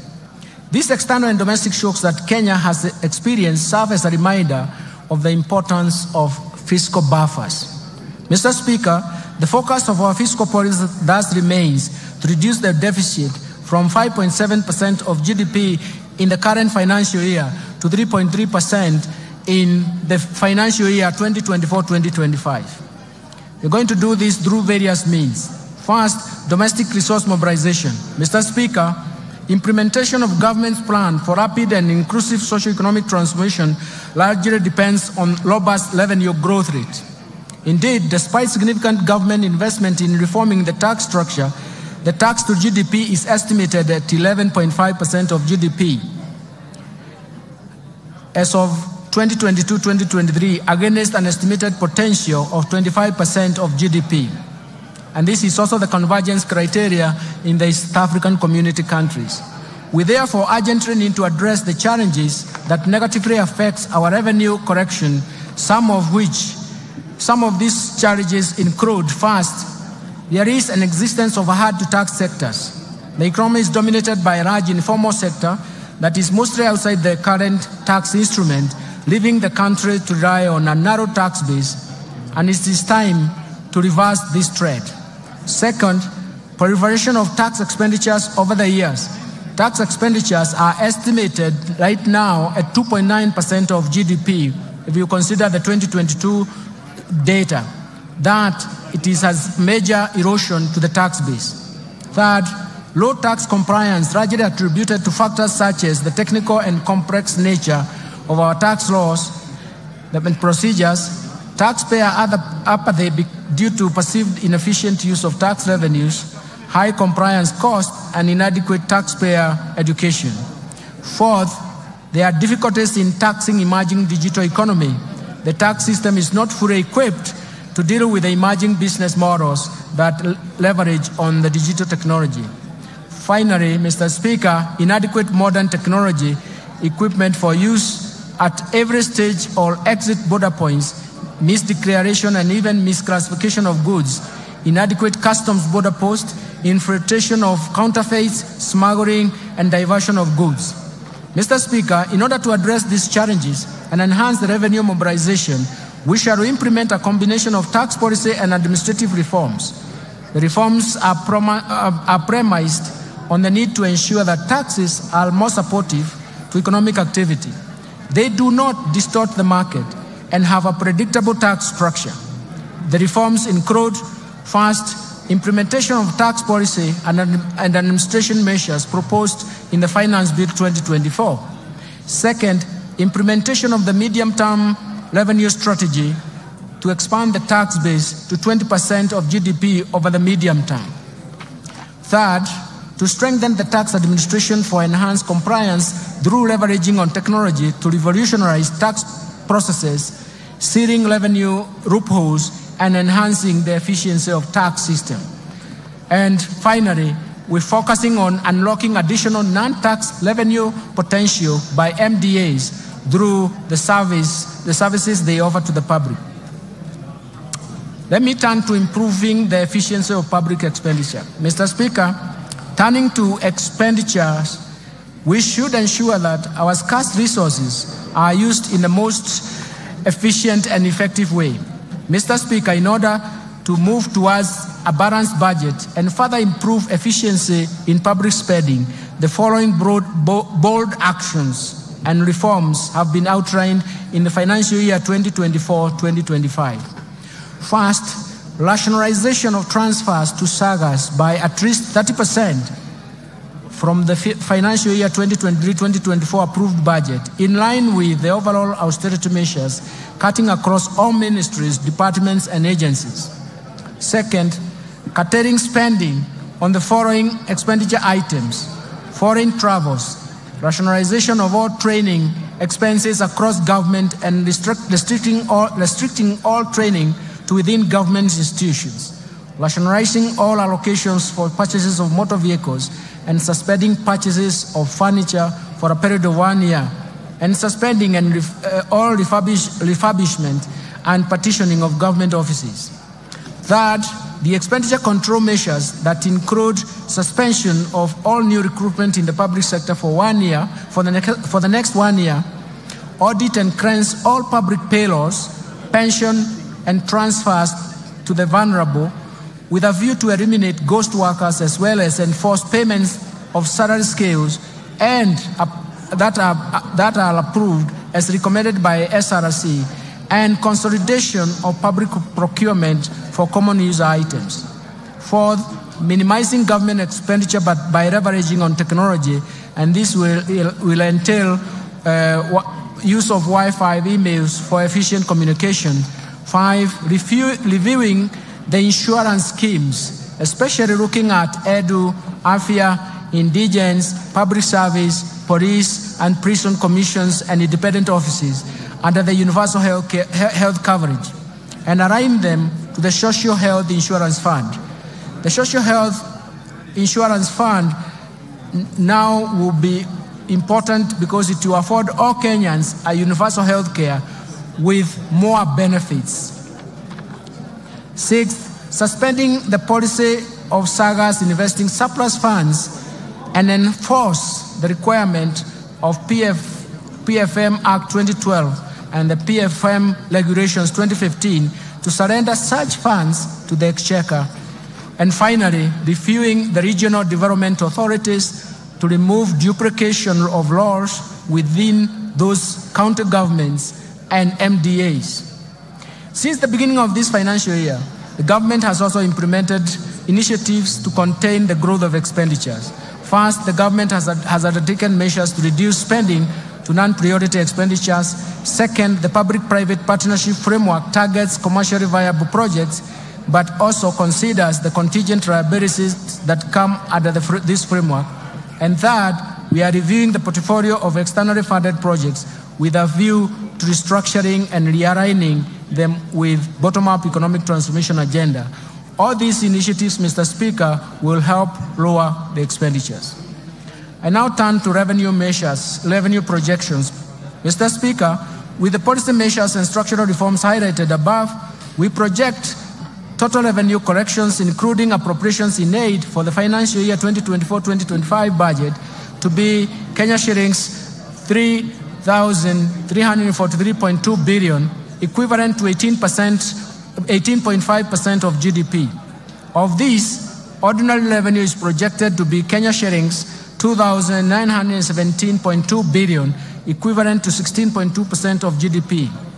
Ministerial appropriations in aid is projected to be 426 billion shillings. Grants to this budget are provided at Kenya shillings 51.8 billion, which is 0.3% of GDP. Expenditure projections. Mr. Speaker, total expenditure in the financial year 2024-2025 budget is projected at Kenya shillings 3,992 billion, or 22.1% of GDP. Of this, the recurrent expenditure will amount to Kenya shillings 2,840 billion, or 15.7% of GDP. The development expenditures, including allocations to domestic and foreign finance projects, contingency fund, and even equalization fund, is Kenya shillings 707.4 billion, equivalent to 3.9% of GDP. Total allocation to county governments is projected at Kenya shillings 444.5 billion, of which equitable share is 400.1 billion. Fiscal balance. Mr. Speaker, given the projected revenue grants against the projected expenditures, the fiscal deficit, including grants, is projected at 597 billion, equivalent to 3.3% of GDP, and this is down from Kenya shillings 925 billion, or 5.7% of GDP in 2023-2024. In this respect, the primary balance will improve to a surplus of 2.3% of GDP from a deficit of 0.4% of GDP in the current financial year. The fiscal deficit for 2024-2025 will be financed by net external borrowing of 333.8 billion, equivalent to 1.8% of GDP, and net domestic borrowing of 263.2 billion, which is equivalent to 1.5% of GDP. Public debt management, Mr. Speaker, Kenya meets its obligations promptly, and no debt arrears have been accumulated. Public debt is projected to remain within sustainable levels on account of fiscal consolidation path that reflects the decline in the ratio of debt to GDP in present value terms over the medium term. To improve Kenya's debt sustainability and boost our credit rating position, the government will continue to implement measures to enhance growth of foreign exchange earnings. Our medium-term debt management strategy aims at lowering the cost and risks in the debt portfolio. In this regard, the government will slow down uptake of new external commercial debt and undertake liability management operations through debt swaps and other innovative solutions. The government will also diversify sources of financing through issuance of Panda bond, Samurai bond, and Skook in diverse financial markets in China, Japan, and the Gulf regions, respectively. The government will maximize use of concessional financing from bilateral and multilateral institutions to improve the debt sustainability and boost our credit rating. Let me turn to public-private partnership framework, Mr. Speaker. Due to the limited fiscal space, the government will continue to scale up the use of public-private partnership financing for commercially viable projects. Currently, there are 37 projects at various stages of PPP project cycle. In order to enhance viability of PPP projects, I will soon be proposing amendments to the PFM Act 2012 to speed up the process of financial close, as well as ensure that the related fiscal cost and contingent liabilities are within acceptable levels. Let me turn to public investment management. Mr. Speaker, in order to increase efficiency and effectiveness of public spending, the government will continue to implement public investment management regulations at the national government and commence a rollout of county governments. The regulations are aimed at streamlining and initiating execution and delivery of public projects within the timelines. Further, the government will roll out public investment management information system to all MDAs to improve the management of development projects in the country.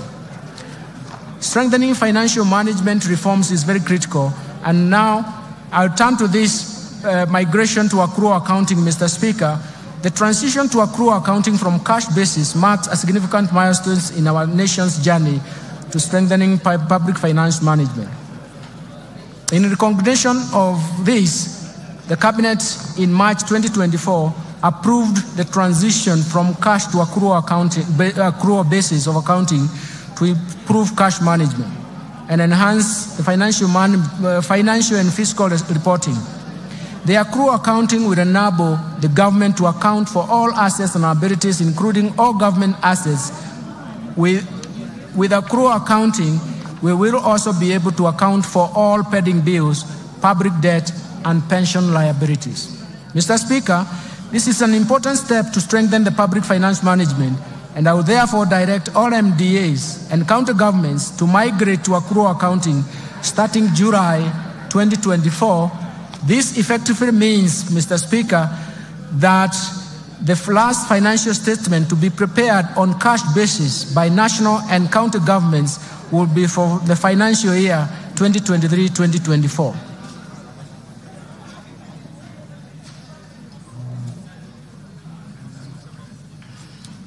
Mr. Speaker, let me turn to Treasury Single Account. Mr. Speaker, the PFM Act 2012 and its attendant registration provides for the establishment of the Treasury Single Account, TSA as we call it, system at both national and county government levels. Based on the experience over the last 10 years since the enactment of PFM Act 2012, the need to review the scope of TSE implementation has become apparent. To improve public cash management, it is necessary to operationalize other elements of the TSA system and that are envisaged in the law. The automation of government payments through the Integrated Financial Management Information System, IFMIS, and the Central Bank of Kenya Internet Banking IB system forms a good basis to widen the scope of Treasury single account system. The National Treasury undertook an inventory of bank accounts and balances held by public sector entities in various financial institutions and established that as at 30th June 2023, these entities held Kenya shillings 431.7 billion with various financial institutions. These large cash balances were not immediately accessible at the time when the government was very, very cash strained. Mr. Speaker, to address this challenge and underscore the government's unwavering commitment for fiscal discipline, transparency, and efficiency in the management of public finances, the Cabinet approved the implementation of Treasury Single Account System in a clustered approach. The system will consolidate government cash resources into a single account held at the Central Bank of Kenya and sub-treasury single accounts at the commercial banks. The National Treasury in this respect will establish a treasury function to manage the TSA and the TSA sub-account structure so that every day the government financial position is known and ascertained. The migration of the TSA system commences on 1st July 2024. Let me now turn to resource allocation under the bottom-up economic transformation agenda. Mr. Speaker, let me turn the highlights to government spending priorities in the coming financial year. And in light of the revenue challenges, significant expenditure demands, spending in the financial year 2024 to 2025 will focus on bottom-up economic transformation agenda priorities on 5 core areas with the highest impact on the economy. The first one will be agricultural transformation and inclusive growth. Mr. Speaker, the government focus will be on agricultural transformation and inclusive growth through the value chains approach.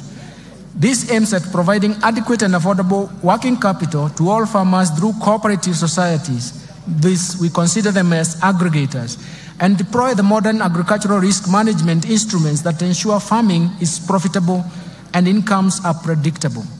In addition, it aims to transform farmers from food deficit to surplus producers through input finance, subsidies, and intensive agricultural extension support.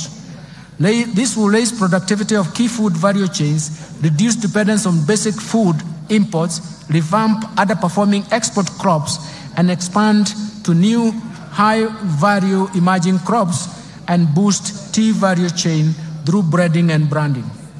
Mr. Speaker, to attain food and nutrition security, I proposed an allocation of Kenya shillings 54.6 billion for various programs under this sector.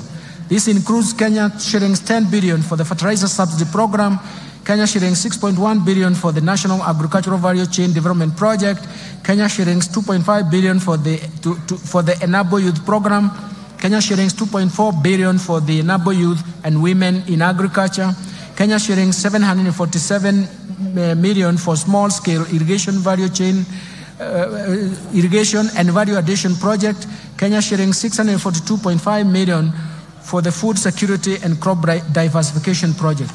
Mr. Speaker, to improve livestock production, I propose Kenya shillings 2.4 billion for de-risking, inclusive and value enhancement of pastoral economies program, Kenya shillings 1.5 billion for livestock value chain support project, Kenya shillings 1.5 billion for Kenya livestock commercialization program, Kenya shillings 192.5 million for the embryo transfer project. I have also proposed Kenya shillings 300 million for the Development Leather Industrial Park, Kenani. Mr. Speaker, to support the growth of the brew economy, I propose a total of Kenya shillings 11.3 billion to the brew economy and fisheries subsector.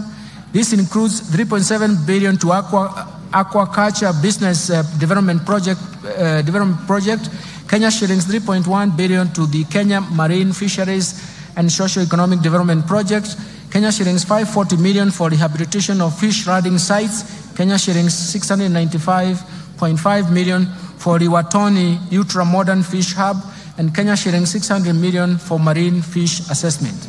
Mr. Speaker, to raise agricultural productivity and enhance resilience to climate change risks, In targeted smallholder farming and even pastoral communities, I propose an allocation of 340 million shillings towards adding drought and emergencies project.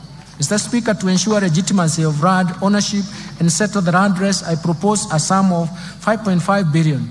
This allocation will cater for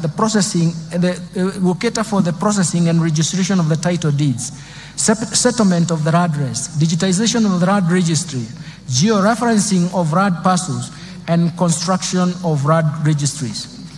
Second, I want to turn to transforming micro, small, and medium enterprises economy. Mr. Speaker, accessibility and affordable credit to most Kenyans at the bottom of the pyramid remains a challenge. To address this challenge, the government is proposing an additional allocation of 5 billion shillings to the Financial Inclusion or HASRAS Fund to scale up access to credit for households and MSMEs. I also propose an additional 200 million for the Youth Enterprise Development Fund, Kenya shillings 162.5 million for the Center for Entrepreneurship Project, and Kenya shillings 1.9 billion for rural Kenya Financial Inclusion Facility. Third, let me turn to housing and settlement, Mr. Speaker. Mr. Speaker, the government's commitment to turn the housing challenge into an economic opportunity to create quality jobs for the youth directly in the construction sector and indirectly through the production of building products.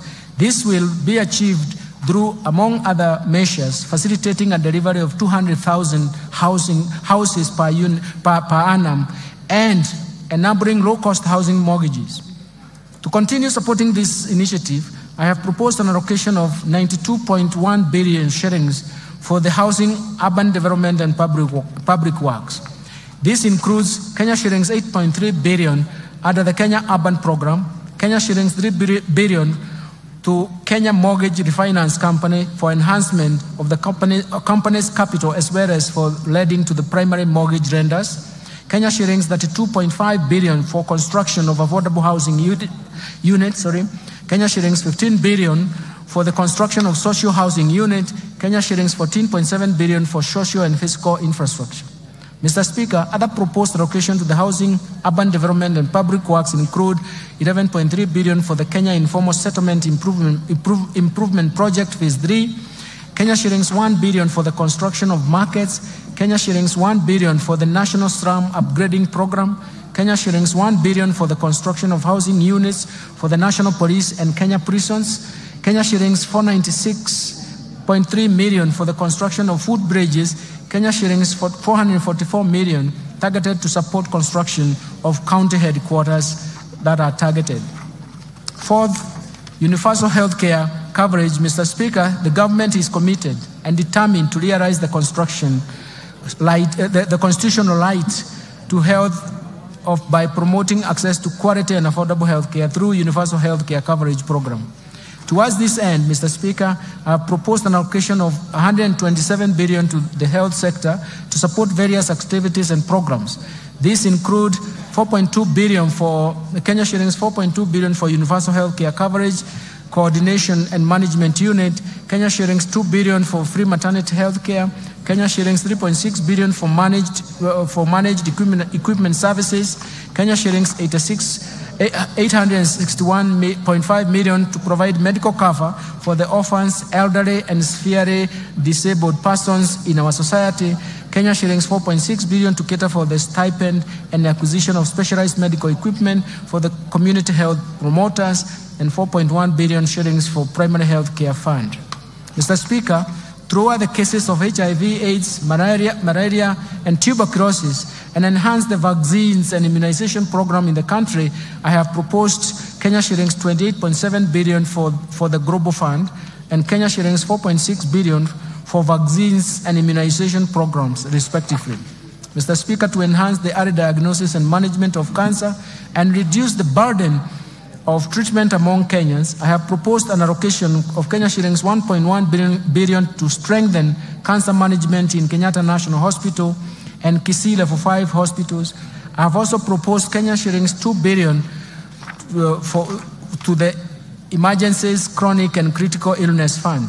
Mr. Speaker, to improve health delivery services, health service delivery, I have proposed a sum of Kenya shillings 29.7 billion for Kenyatta National Hospital and Moi Teaching and Referral Hospitals. This includes 2.6 billion for the construction of Kenyatta National Hospital Burns and Pediatric Center.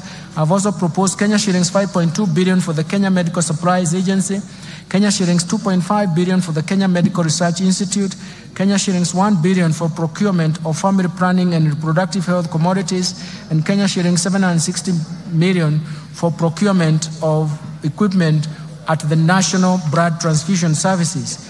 Further, to strengthen the capacity of medical personnel, I have proposed Kenya shillings 3.7 billion for medical interns, Kenya shillings 406 million for training of health personnel, and Kenya shillings 8.6 billion for Kenya Medical Training Center. Finally, the digital superhighway and creative economy. Mr. Speaker, investment in digital superhighway and creative economy continues to play a critical role in enabling the government achieve the objectives of bottom-up economic transformation agenda through increased productivity and competitiveness. On the creative economy promotion and of music, theater, and graphic design, digital animation, fashion, and craft, among others, continues to create jobs opportunities for the youth. Mr. Speaker, to support the growing digital superhighway and creative economy, I have proposed an allocation of Kenya shillings 16.3 billion to fund the initiatives in the information, communication, and technology sector. Specifically, this proposed allocation includes 1.1 billion for government shared services, 704 million for digital superhighway, 2.3 billion for the construction of Kenya Advanced Institute of Science and Technology at Concert Technopolis, 2.8 billion for Kenya Digital Economy Acceleration Project, and 2.8 billion for maintenance and rehabilitation of the last mile county connectivity network. In order to fast-track the developments of the Concert Technopolis city, I have proposed an allocation of 1.5 billion for the horizontal infrastructure phase 1 and Kenya shillings 5.2 billion for the Concert data center and smart city facilities. Other key allocations to critical sectors supporting better include investment in critical infrastructure. Mr. Speaker, the government continues to expand and maintain critical infrastructure in roads, railways, sea, and airports to achieve socio-economic transformation that will also enhance Kenya's competitiveness and facilitate cross-border trade and regional integration. Towards this end, I have proposed an allocation of Kenya shillings 193.4 billion for development of roads.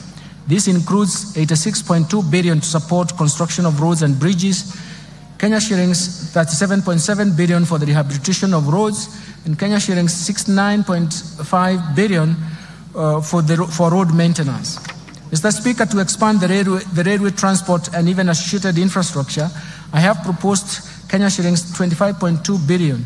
I have also proposed Kenya shillings 2.4 billion for infrastructure development at Dogokudu Special Economic Zone, Kenya shillings 1 billion for Nairobi Bus Rapid Transport Project, Kenya shillings 316 million for promotion of e-mobility project, and Kenya shillings 239.4 billion for the development of Nairobi Railway City. To facilitate movement of goods and people in our inland waters, I have proposed an additional Kenya shillings 200 million for acquisition of ferries for Lake Victoria. Mr. Speaker, to scale up production of reliable and affordable energy, I have proposed an allocation of 69.7 billion to the energy subsector.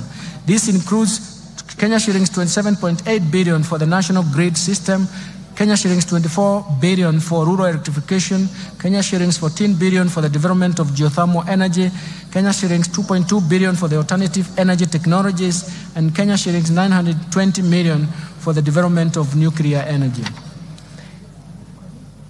Mr. Speaker, I now turn to improving education outcomes.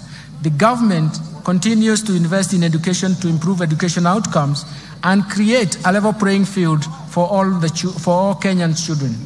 Mr. Speaker, from this end, I have proposed a total allocation of 656.6 billion or 27.6% of total expenditures to the education sector.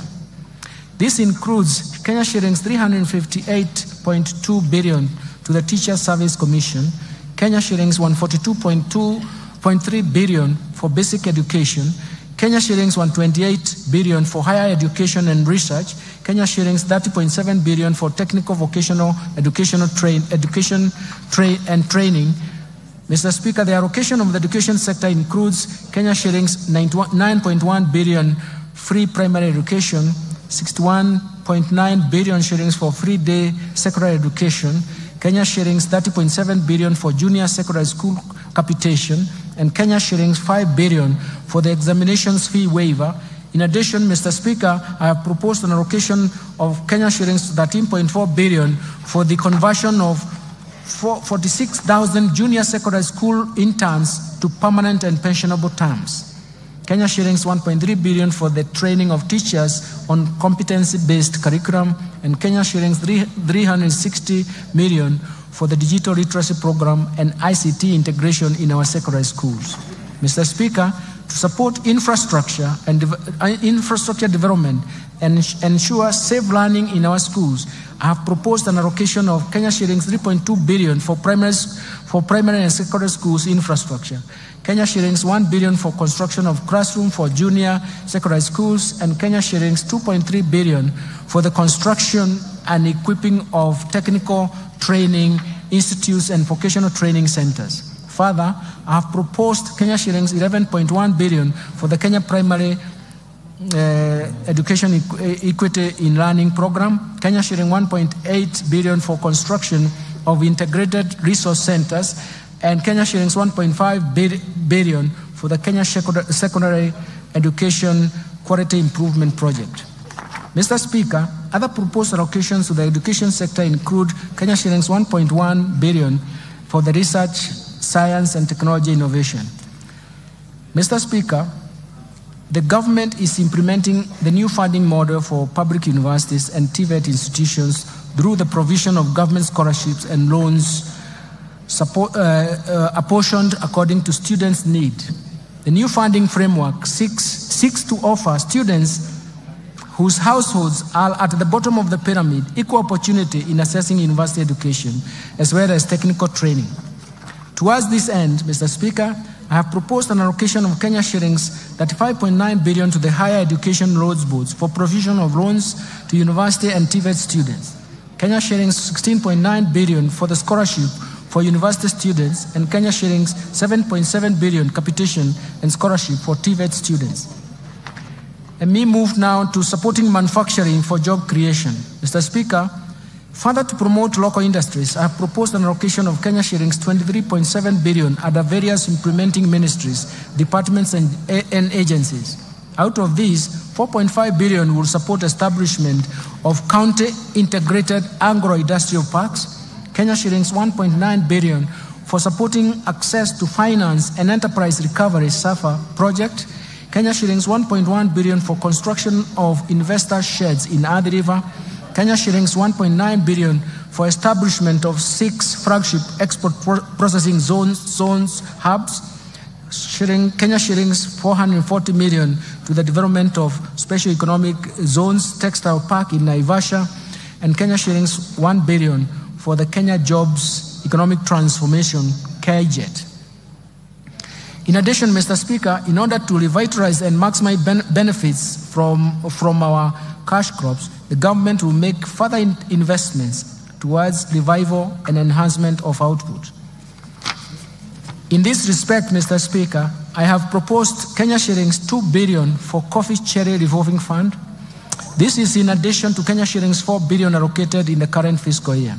Kenya shillings 1.5 billion for payments of debts owed to sugarcane farmers, arrears to employees and maintenance of cane testing units, Kenya shillings 120 million for cotton industry revitalization project, and Kenya shillings 150 million for the pyrethrum industry recovery.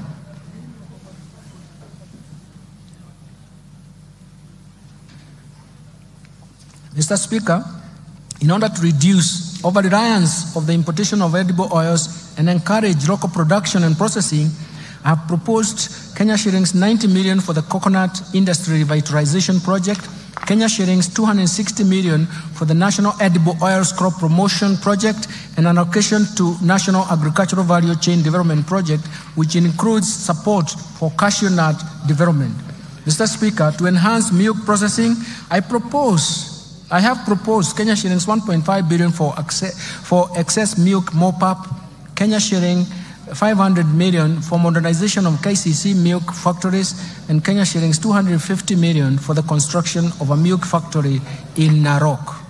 Mr. Speaker, to equip our youth with essential training and internship opportunities, I have proposed an allocation of 1.3 billion for the Kenya Industry and Entrepreneurship Project, Kenya shillings 119.9 million for the construction of industrial research laboratories, and Kenya shillings 114.3 million for the constituency industrial development centers.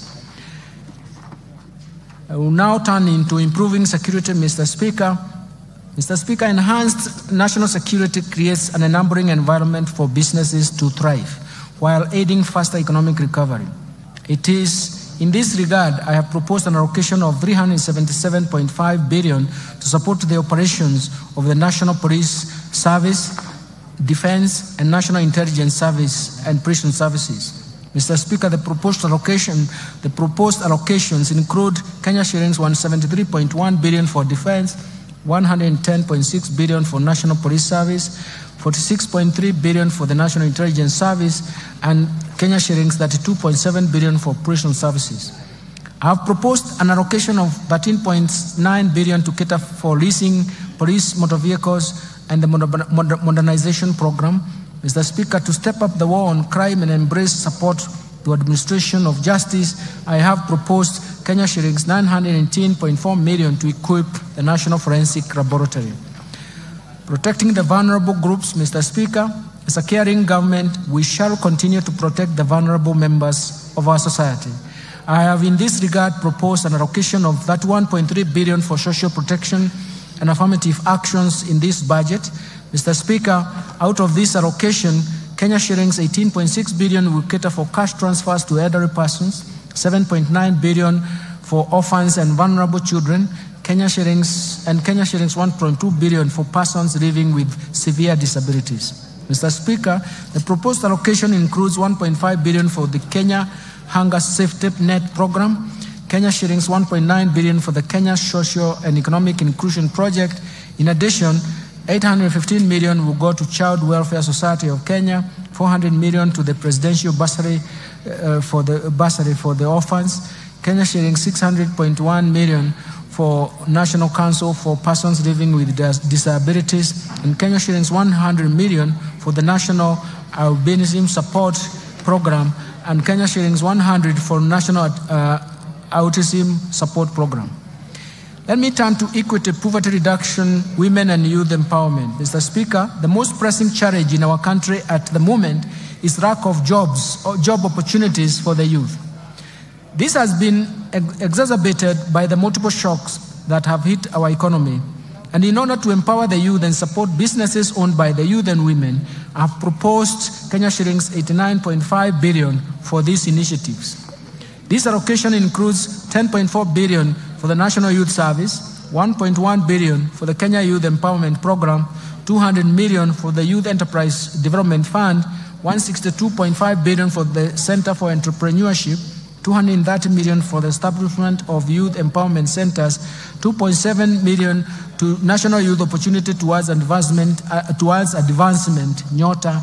In addition, I have proposed Kenya shillings 649.8 million to strengthen the film industry in Kenya. Mr. Speaker, the government is committed to ensuring increased income for our women through employment creation and supporting women-led enterprises. And to further empower our women, I have proposed Kenya shillings 182.8 million for the Women Enterprise Fund, Kenya shillings 3.5 billion for the National Government Affirmative Action Fund.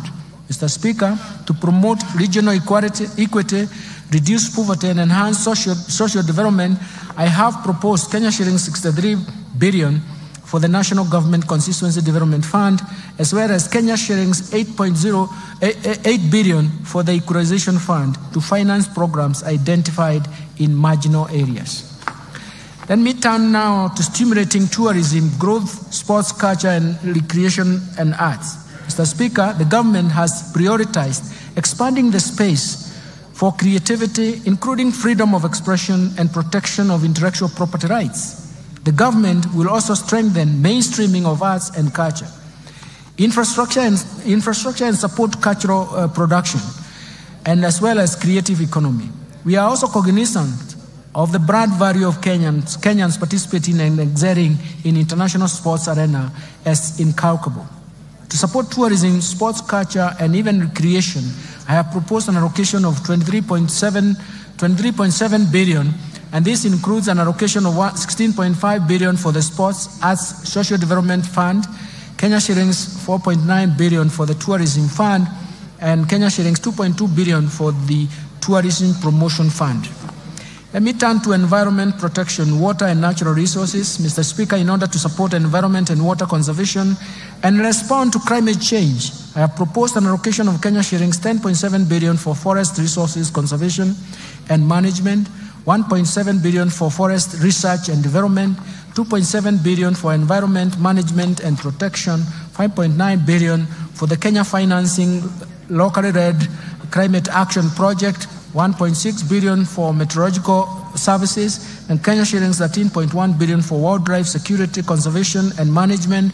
In addition, Mr. Speaker, I have proposed Kenya shillings 1 billion for wildlife research and development, Kenya shillings 1.2 billion for human-wildlife conflict compensation, and Kenya shillings 800 million for wildlife insurance. Mr. Speaker, to expand and access clean and adequate water for domestic and agricultural use, I have proposed an allocation of Kenya shillings 36.6 billion for the water and sewerage infrastructure development, 12.5 billion for water resources management, and Kenya shillings 1.9 billion for water storage and flood control. In addition, I have proposed 17.8 billion for irrigation and land reclamation, Kenya shillings 1.9 billion for water harvesting and storage for irrigation. I now turn to improving governance and sustaining the fight against corruption. To enhance good governance and Mr. Speaker, and scale up fight against corruption, I have proposed Kenya shillings 4.2 billion for the Ethics and Anti-Corruption Commission, 4 billion for the Office of Director of Public Prosecution, 6.9 billion for the State Law Office, 8.7 billion for the Office of the Auditor General.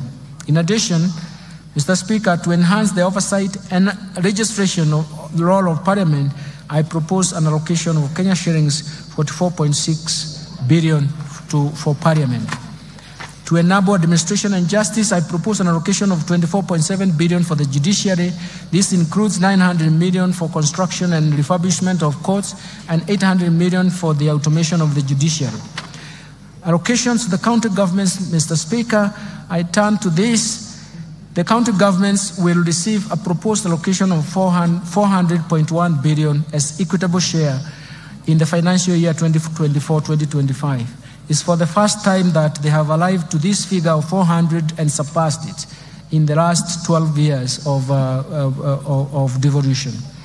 As equitable share of financial year 2024-2025, and this is equivalent to 25.48% of the actual revenue raised nationally for the financial year 2020-2021, which is in compliance with Article 203, subsection 2 of the Constitution of Kenya. In addition to the equitable share of revenue, a further 44.4 billion has been proposed as additional allocation to county governments. This comprises of 8.76 billion for the national government share of revenue, Kenya shillings 35.66 billion from proceeds of external loans and grants for the external loans and grants. Equalization Fund, Mr. Speaker, we have proposed an allocation of 8 billion for the Equalization Fund, which is 0.5% of the actual revenue raised nationally in 2020-2021 reference year. Measures to enhance county government's own source revenue. Mr. Speaker, the National Treasury is implementing a policy to support the enhancement of own source revenue by county governments as we await the enactment of the National Rating Bill. This bill will enable the county governments to correct more property rates, including contribution in lieu of rates. In addition, Mr. Speaker, a multi-agency committee has been formed to manage the rollout of the proposed integrated county revenue management system in 47 county governments. This system will increase transparency, accountability, and efficiency in revenue collection. Let me turn now to taxation measures, Mr. Speaker.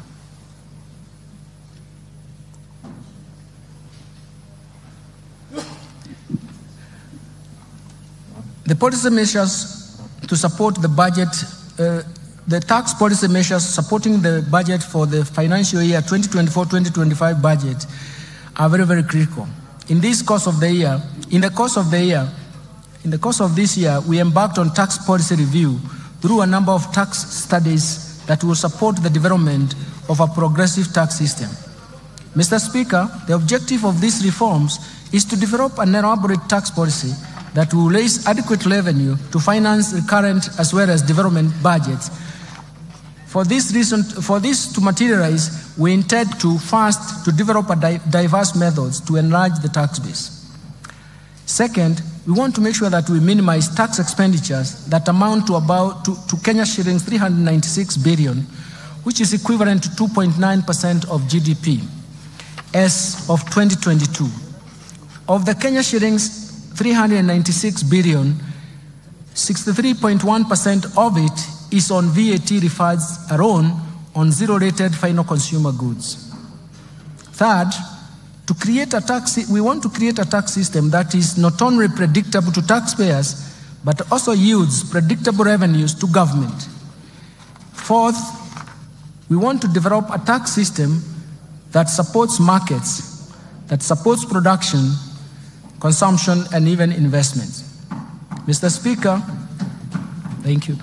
Mr. Speaker, the year 2024-2025 marks the beginning of these reforms through the proposed amendments in various tax laws contained in the Finance Bill 2024.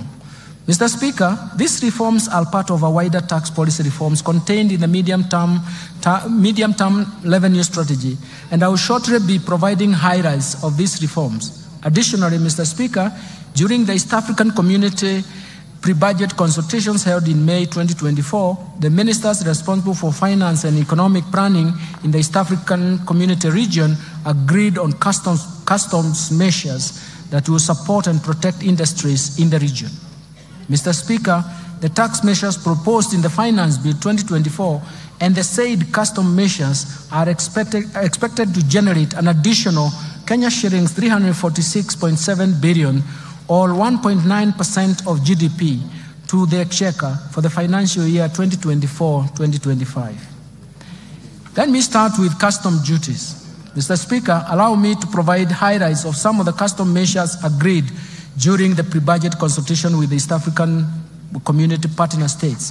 Mr. Speaker, the ministers agreed on a number of measures for enhancing the competitiveness of locally manufactured products by allowing stays of application for the East African Community Common External Tariff, not to change the rates and where necessary, adopt higher rates of duty to encourage local production in East African Community countries. The ministers also agreed on duty remissions for raw materials and inputs used by local manufacturers to facilitate East African Community domestic production.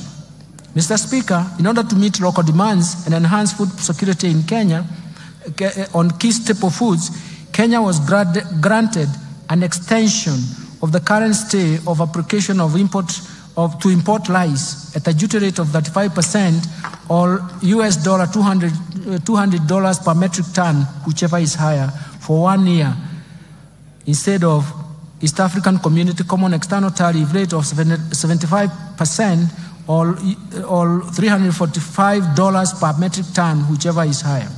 And also, Kenya was allowed to import wheat at a duty rate of 10% instead of 35% for 1 year under the EAC, East African Community Duty Remission Scheme. Mr. Speaker, Kenya has a strong assembly of electronics industry, including mobile phones.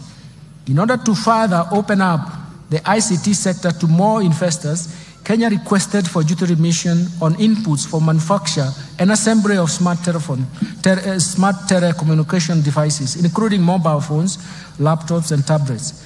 This request was granted.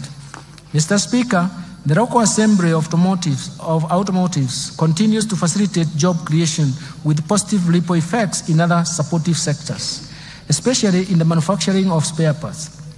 In this regard, Kenya continued to develop capacity in the assembly of prime movers, road tractors, trailers, to meet both local and regional demand. In order to safeguard this capacity, Kenya was granted a stay of application of East African Common External Tariff rate of 10% to apply a duty rate of 25% for prime movers and 35% for trailers for 1 year. Further, in order to continue supporting the assembly of motorcycles in the region, East African community ministers in this regard agreed to extend the duty remission on importation of raw materials for the manufacture of parts used in the assembly of motorcycles, including leaf springs and wiring harness. In addition, ministers agreed to extend duty remission for completely knocked down kits for assembly of motorcycles at the rate of 10%. Mr. Speaker, the growth of investment in metal and allied subsector has enhanced the capacity to manufacture various iron and steel products in the region. To safeguard the gains in this subsector, the ministers agreed to retain the duty rate at 35% with the corresponding specific rates for imported iron and steel products for a further 1 year. In order to promote and protect textile and apparel sector, which is one of the 9 bottom-up economic transformation agenda value chains prioritized in this budget, Kenya was allowed to apply a rate of 25% on selected fabric products with corresponding specific duty rates in order to curb undervaluation and under-invoicing of imported products. Further, to ensure competitiveness of textile products that are produced locally in sufficient quantities, Kenya was granted a stay of application and will apply a higher duty of 35%. Mr. Speaker, in order to reduce production cost of animal feeds, Kenya was allowed to extend importation of inputs for manufacturers of animal feeds duty-free under the East African Community Duty Remission Scheme. Mr. Speaker, leather and leather products is one of the value chains under BETA. Kenya has sufficient supply of hides and skins to meet the demand from local manufacturers of leather and leather products. In order to promote this industry and enhance incomes of our pastoral farmers, the ministers agreed to retain a stay of application of duty import on imported leather bags at 35% for Kenya. Mr. Speaker, I have just highlighted a few of the customs measures agreed by East African Community Ministers of Finance. The complete list will be gazetted by the East African Community Secretariat and will become effective starting 1st July 2024. Let me now turn to the finance bill, Mr. Speaker.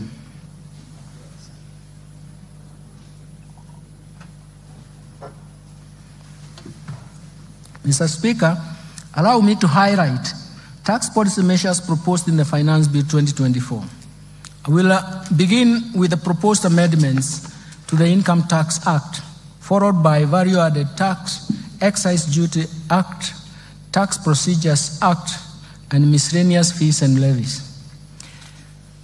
Mr. Speaker, let me start with amendments to the Income Tax Act. Currently, retirement benefits, Mr. Speaker, are subjected to tax. This taxation ceases at the age of 65 years. In order to support the retired employees, I propose to amend the Income Tax Act to exempt all retirement benefits paid from the Registered Pension Fund, Registered Provident Fund, Registered Individual Retirement Fund, and National Social Security Fund and the Public Pension Scheme upon attainment of the retirement age. Mr. Speaker, for the individuals who take up early retirement, this exemption will only apply if the individual has contributed to the pension scheme for a period of 20 years from the date of registration as a member.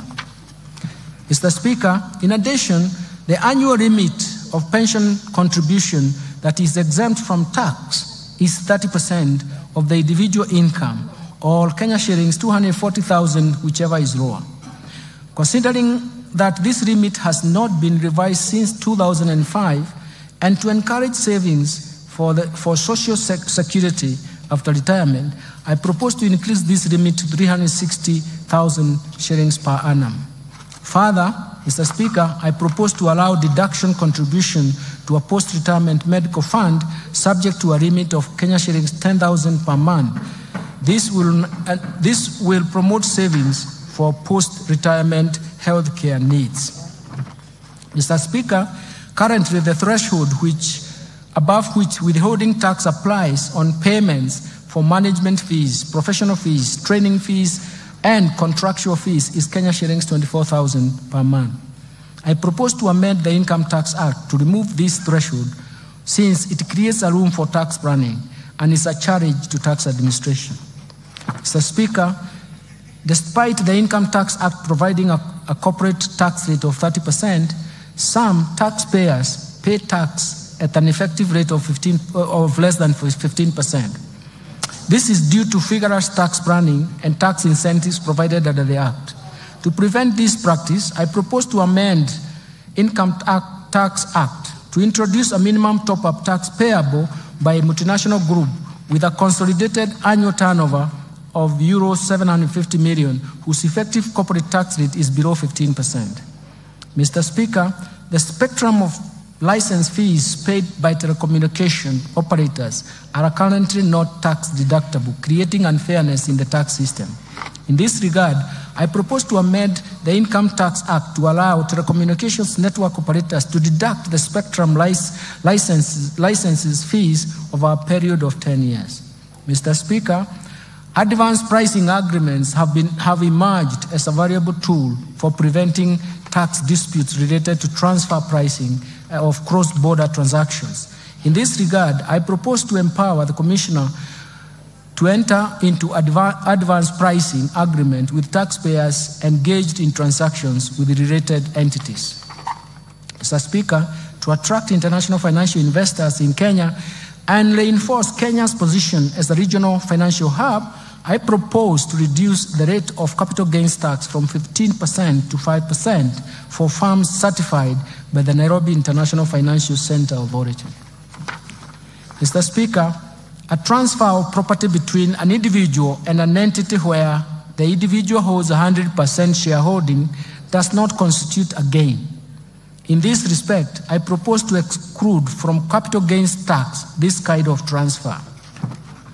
Mr. Speaker, the digital services tax was introduced to prevent tax-based erosion occasioned by migration of traditional businesses from physical shops to online platform that is not feasible by the Commissioner of Tax by the Commissioner for Tax purposes.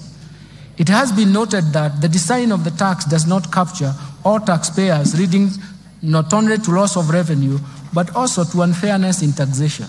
For this reason, and in line with international best practice, I propose to amend the Income Tax Act to replace the digital service tax with the significant economic presence tax. Mr. Speaker, to expand the tax base and make our country self-reliant, I propose to introduce an annual motor vehicle tax at the rate of 2.5%, the value of the vehicle, subject to minimum amount of Kenya shillings 5,000. Mr. Speaker, let me now turn to gains.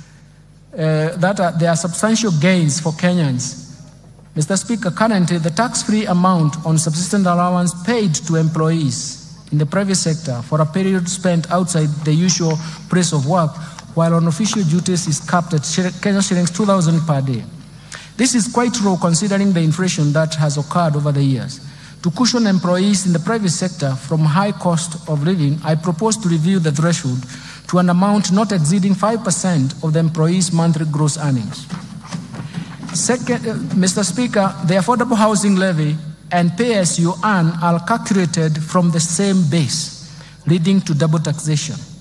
To address this, I propose to make the housing levy deductible expense.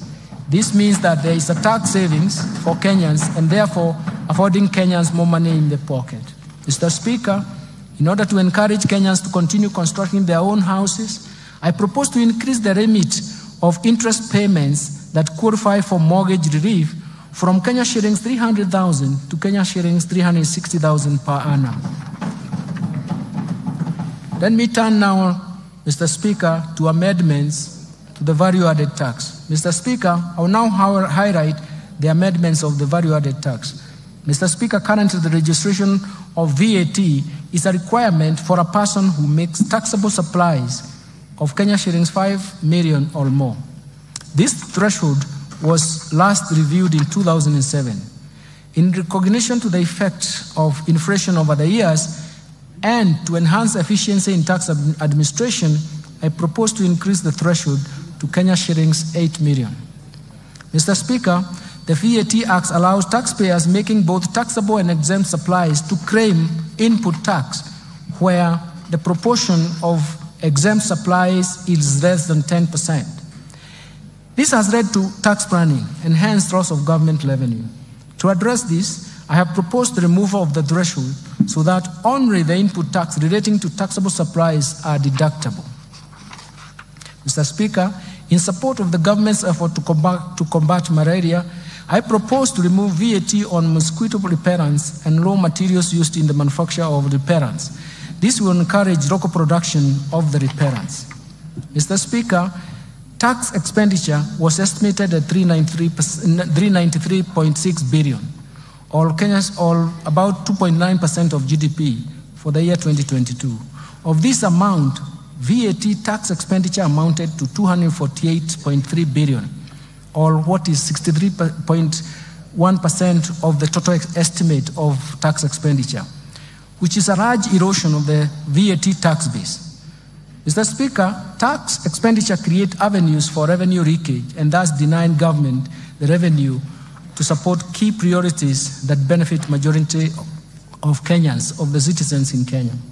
Recognizing the importance of tax expenditure in the promotion of investment and addressing welfare challenges in the economy, and in line with the medium-term revenue strategy, I propose to rationalize the VAT tax expenditure as provided for in the VAT Act in form of exemptions and zero rating based on the following criteria. First, that goods currently exempt be subjected to VAT. Second, zero-rated finished goods and consumer goods and services be exempt from VAT. Third, zero rating be restricted to goods and taxable services meant for export. Based on the above, Mr. Speaker, based on the above criteria, Mr. Speaker, I have proposed several amendments to the first schedule of the VAT Act in order to move some goods and services from exempt to VAT status. In addition, I have also proposed amendments to the second schedule of the VAT Act so that we can move some of the goods and services from zero rating to either exempt status or VATable. This rationalization is expected to expand the VAT tax base and create fairness in taxation. Let me turn now to amendments in the Excise Duty Act. Mr. Speaker, the tax measures are proposed under excise duty. I propose to change as follows. I propose to change the due date of payment of excise duty on alcoholic beverages from 24 hours within 5 working days. After removal from the stockroom, the 24 hours time frame has posed administrative challenges and cash flow, as well as cash flow challenges to the taxpayers. Mr. Speaker, to protect local assemblies and create fairness and equity in taxation, I propose an introduction of excise duty on imported, fully built motorcycle at the rate of 10% of the customs value, in addition to specific tax duty rate of Kenya shillings 12,952.83 per unit, whichever is higher. Mr. Speaker, participation in betting, gaming, prize competition, lotteries continues to affect socio-economic fabric of our society, given their addictive nature. Mr. Speaker, last year we raised the excise duty on these activities from 7.5% to 12.5% to discourage participation. Despite this increase, participation rate in these activities by Kenyan citizens, especially school-going children and young adults, continues to persist. To further discourage this behavior, I propose to increase the excise duty tax rates to 20%. Mr. Speaker, in line with research findings commissioned by the National Treasury on the taxation of alcoholic beverages, I propose to review the excise duty structure on wines and beer from specific rates per litre to the rate of Kenya shillings 22 shillings and 50 cents per centiliter of pure alcohol. In other words, we want to start taxing alcohol beverages on the basis of alcohol content. Further, I propose to change excise duty rate on spirits from specific rates per litre to Kenya shilling 16 per centiliter of pure alcohol. This new structure of taxation based on alcoholic content does not distort the markets, and does not affect the investment decision, and it is expected to encourage responsible consumption behavior of these alcoholic beverages. Mr. Speaker, I also propose to review excise duty structure on cigarettes in line with research conducted and advice that has recommended harmonization of excise duty rates for cigarettes with and without filters at the rate of Kenya shillings 4,100 per mille. This will reduce the incentive for misdeclaration and illicit trade. Mr. Speaker, I propose to increase the excise duty rate from Kenya shillings 1,594.50 cents per kilogram to Kenya shillings 2,000 per kilogram on products containing nicotine or nicotine substitute to address their adverse effects on human health. This excludes those approved medicinal products. Additionally, I propose to increase the excise duty rate on liquid nicotine for electronic cigarettes from Kenya shillings 70 per milliliter to Kenya shillings 100 per milliliter. Mr. Speaker, to provide fair treatment to both residents and non-residents offering excisable services, I propose to amend the Excise Duty Act to charge excisable services offered in Kenya by non-resident through a digital platform. Mr. Speaker, the Finance Act introduced excise duty on fees charged on advertisement of alcoholic beverages, betting, gaming, lotteries, and prize competition on TVs, print media, billboards, and FM stations. This resulted to a shift in choice of advertisement platform from the traditional media to internet and social media. To create a level playing field and to achieve the intended purpose, I propose to expand the scope of this tax to include fees charged on internet and social media advertisements. Mr. Speaker, in order to enhance the administrative efficiency in the issuance of excise licenses to persons dealing with excisable goods or services, I have proposed an amendment to provide for issuance of licenses within 14 working days upon receipt of all required valid documents by the Commission. Mr. Speaker, the Finance Act 2023 introduced duty on imported eggs, potatoes, onions at the rate of 25%. To promote trade across the East African region, I propose the removal of this excise duty on imported eggs, potatoes, and onions originating from East African Community Partner States, subject to goods meeting the East African Community Rules of Origin. Mr. Speaker, currently, excise duty is 15% on the following: telephone, internet data services, fees charged on money transfer services by banks, fees charged on money transfer by agencies and other financial services providers, and the fees charged on cellular phone service providers. I propose to retain the excise duty rate of 15% on fees charged on money transfer services by cellular phone service providers to benefit retail electronic payments ecosystem. Let me now move to amendments to Tax Procedures Act. Mr. Speaker, I will now highlight those proposed amendments of the Tax Procedures Act. Currently, there is no validity period for the agency notices issued for enforcement of correction of unpaid taxes.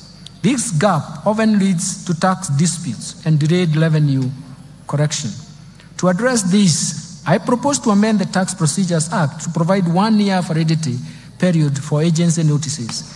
Mr. Speaker, in order to align the timelines for claiming VAT and in the Tax Procedures Act and VAT Act, I propose to delete the reference on timeliness for claiming refunds under VAT Act, so that the applicable timeline is the 6 months that is provided under the Tax Procedures Act. Mr. Speaker, currently registered manufacturers whose value of investments is in the preceding year, in the preceding 3 years is at least 3 million, are exempted from withholding tax. In order to promote equity and create fairness to all manufacturers, I propose to amend the Tax Procedures Act to remove this exemption. Mr. Speaker, I propose to amend the Tax Procedures Act to clarify that enforcement and correction of taxes will be undertaken where a decision of the tribunal or court is in favor of the commissioner, and stay orders have not been obtained against the decision. Mr. Speaker, the 60 days provided to the commissioner in the Tax Procedures Act to review documents submitted by the taxpayers in support of an objection of tax assessment by the commissioner are not adequate. To ensure comprehensive review, and in order to give the commissioner adequate time, I propose to extend the timelines to object decisions of the commissioner from 60 days to 90 days. Let me now move to amendments to miscellaneous fees and levies. Mr. Speaker, last year, 17.5% export and investment promotion levy was introduced on imported goods that are also locally produced in adequate quantities. In the Finance Bill 2024, the list of goods has been expanded and the rate of the levy has been reduced to 3% for most of the goods and others 10%.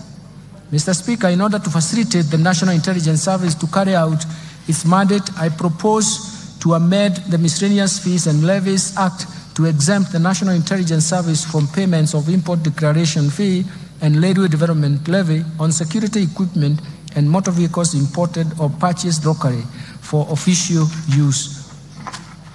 Mr. Speaker, the high production and importation of hazardous goods, particularly electrical and electronic devices, into the country has led to significant increases in electronic waste. We call it e-waste in Kenya. This surge in waste production poses a considerable risk to both the environment and human health. In this regard, I propose to introduce eco-levy on various products to be payable in line with the polluter pays principle. Mr. Speaker, the levy will be imposed under the Miscellaneous Fees and Levies Act. Then we turn to the amendments to the Kenya Revenue Authority Act. Mr. Speaker, to enhance public knowledge and literacy on tax matters, I propose to amend the Kenya Revenue Act to enable Kenya School of Revenue Administration collaborate with other institutions of higher learning, develop curricula, assess, examine students, and award certificates in tax matters. I have submitted this amendment in a separate bill. In conclusion, Mr. Speaker, the government, under the leadership of His Excellency, the President, Honorable Dr. William Samoei Ruto, has succeeded in steering the economy through a very difficult period of global and domestic challenges. Remarkably, the economy has recovered from the lagged effects of COVID-19 pandemic and unwinding from persistent and successive domestic and external shocks that created some permanent effects. Mr. Speaker, the policies and structural reforms outlined in this budget have laid a firm foundation to protect the fragile recovery for a sustained socio-economic transformation. Financing development is critical to this economic transformation. That is why raising adequate revenues is a core pillar to this economic transformation and growth. I'm confident that these measures will create jobs. They will strengthen economic recovery, and they will reduce the cost of living in the country, thereby providing the much-needed relief to the common mwananchi. I therefore urge honorable members and all Kenyans to support the implementation of the measures contained in this budget for our mutual prosperity. Finally, Mr. Speaker, achieving prosperous Kenya requires leadership and support of every Kenyan. For this reason, I wish to thank His Excellency the President, Dr. William Samoei Ruto, and His Excellency the Deputy President, Honorable Rigathi Gachagua, for their continued wise guidance and leadership, and even perseverance to long hours of working to get things right. My special appreciation goes to Prime Cabinet Secretary, the Attorney General, my fellow Cabinet Secretaries, and the respective Principal Secretaries and accounting officers and staff of all MDAs for their support and contribution to the financial year 2024-2025 budget-making process and contributions to these budget proposals. My sincere appreciation also goes first to you, Honorable Speaker of the National Assembly, and your counterpart in the Senate, the majority and minority leaders of the entire House leadership, including respective clerks, for overseeing the approval process of the budget estimates for the financial year 2024-2025 and related documents. Second, to honorable chairs, members of both Budget and Appropriation Committee and Finance and National Planning Committee, and all the other departmental committees of this House, as well as of the staff of the Parliamentary Budget Office, for their constructive input, excellent leadership during the approval process and the discussions that we have had in the process of these budget proposals. Third, let me thank my colleagues, the National Treasury and Economic Planning, led by Dr. Chris Kipto, the Principal Secretary and the National Treasury, and James Mohati, the Principal Secretary of State Department of Economic Planning, for their commitment, dedication, and support in the preparation of this budget process, including their leadership in their own MDAs. Fourth, I want to thank the management and staff of the Central Bank of Kenya, Kenya Revenue Authority, financial sector regulators, and other MDAs for their contributions and advice during this budget process. My gratitude also goes to the multilateral and bilateral development partners for their continued technical and financial support. And further, I thank the private sector for its sustained contribution to the discussions we have had to support the growth of our economy. Sixth, I wish to appreciate the media and non-state actors for their active engagement and even participation in the 2024-2025 budget process. Mr. Speaker, I remain immensely grateful to my family and their support and inspiration as I execute my duties at the National Treasury and Economic Planning, which is not an easy task, and I can tell you. Lastly, Mr. Speaker, my utmost gratitude goes to all Kenyans for their contributions, proposals, and suggestions received during the finalization of the budget proposals. The outcome of these measures are to our own benefits and a reward to perseverance on the difficulties that we have gone through and to solve the difficulties ahead of us. Thank you, and may God bless you. Mr. Speaker, before I resume my seat, you recall that I have already submitted to this House the budget estimates and the Finance Bill 2024 together with the accompanying documents as required by the Public Finance Management Act 2012. Today, I further submit the following documents to this august House, and I request that you graciously receive them. First, the budget statements for the financial year 2024-25. Second, the 2024 budget policy statement. Third, estimates of revenue, grants, and loans for the financial year 2024-2025 budget. Fourth, financial statements for the financial year 2024-2025 budget. Fifth, medium-term Midterm Debt Management Strategy 2024. Sixth, Budget Highlights, the Mwananchi Guide, the financial year 2024-2025 budget. And finally, statistical annex of the budget statements for the financial year 2024-2025. Thank you, Honorable Speaker. I beg to move. Thank you, Minister.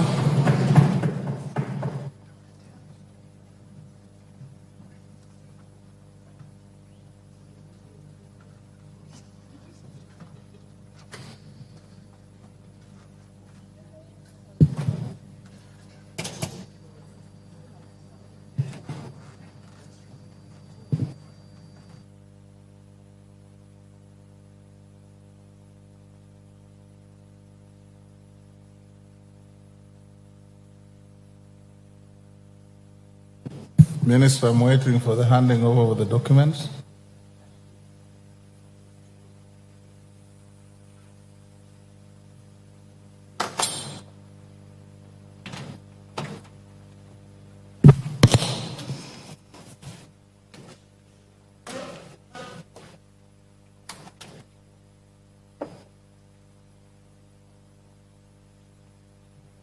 Thank you. You may take your seat. Honorable members, I wish to thank the Cabinet Secretary for the National Treasury and Economic Planning for ably making a public pronouncement of the budget highlights and revenue-raising measures for the national government for the year 2024-25 and the medium term. In this regard, honorable members, I wish to confirm that in conformity with the provisions of Article 2211 of the Constitution, Section 37, 39, and 39A of the Public Finance Management Act 2012, and Standing Order 244C, the Cabinet Secretary submitted to the National Assembly the documents and legislative proposals required to implement the national government budget for financial year 2024-25 on 30th April 2024. This is within the prescribed timeline. The documents submitted by the Cabinet Secretary included the estimates of revenue and expenditure for the national government and the Finance Bill 2024, which is currently under consideration by the House. Honorable members, it is now my pleasure to invite all honorable members, the Cabinet Secretary for the National Treasury, all Cabinet Secretaries present and other invited guests to our reception at the Parliamentary Courtyard at the rise of the House. Honorable members, now being 5:17 p.m., this House stands adjourned until Tuesday, 18th June 2024 at 2:30 p.m.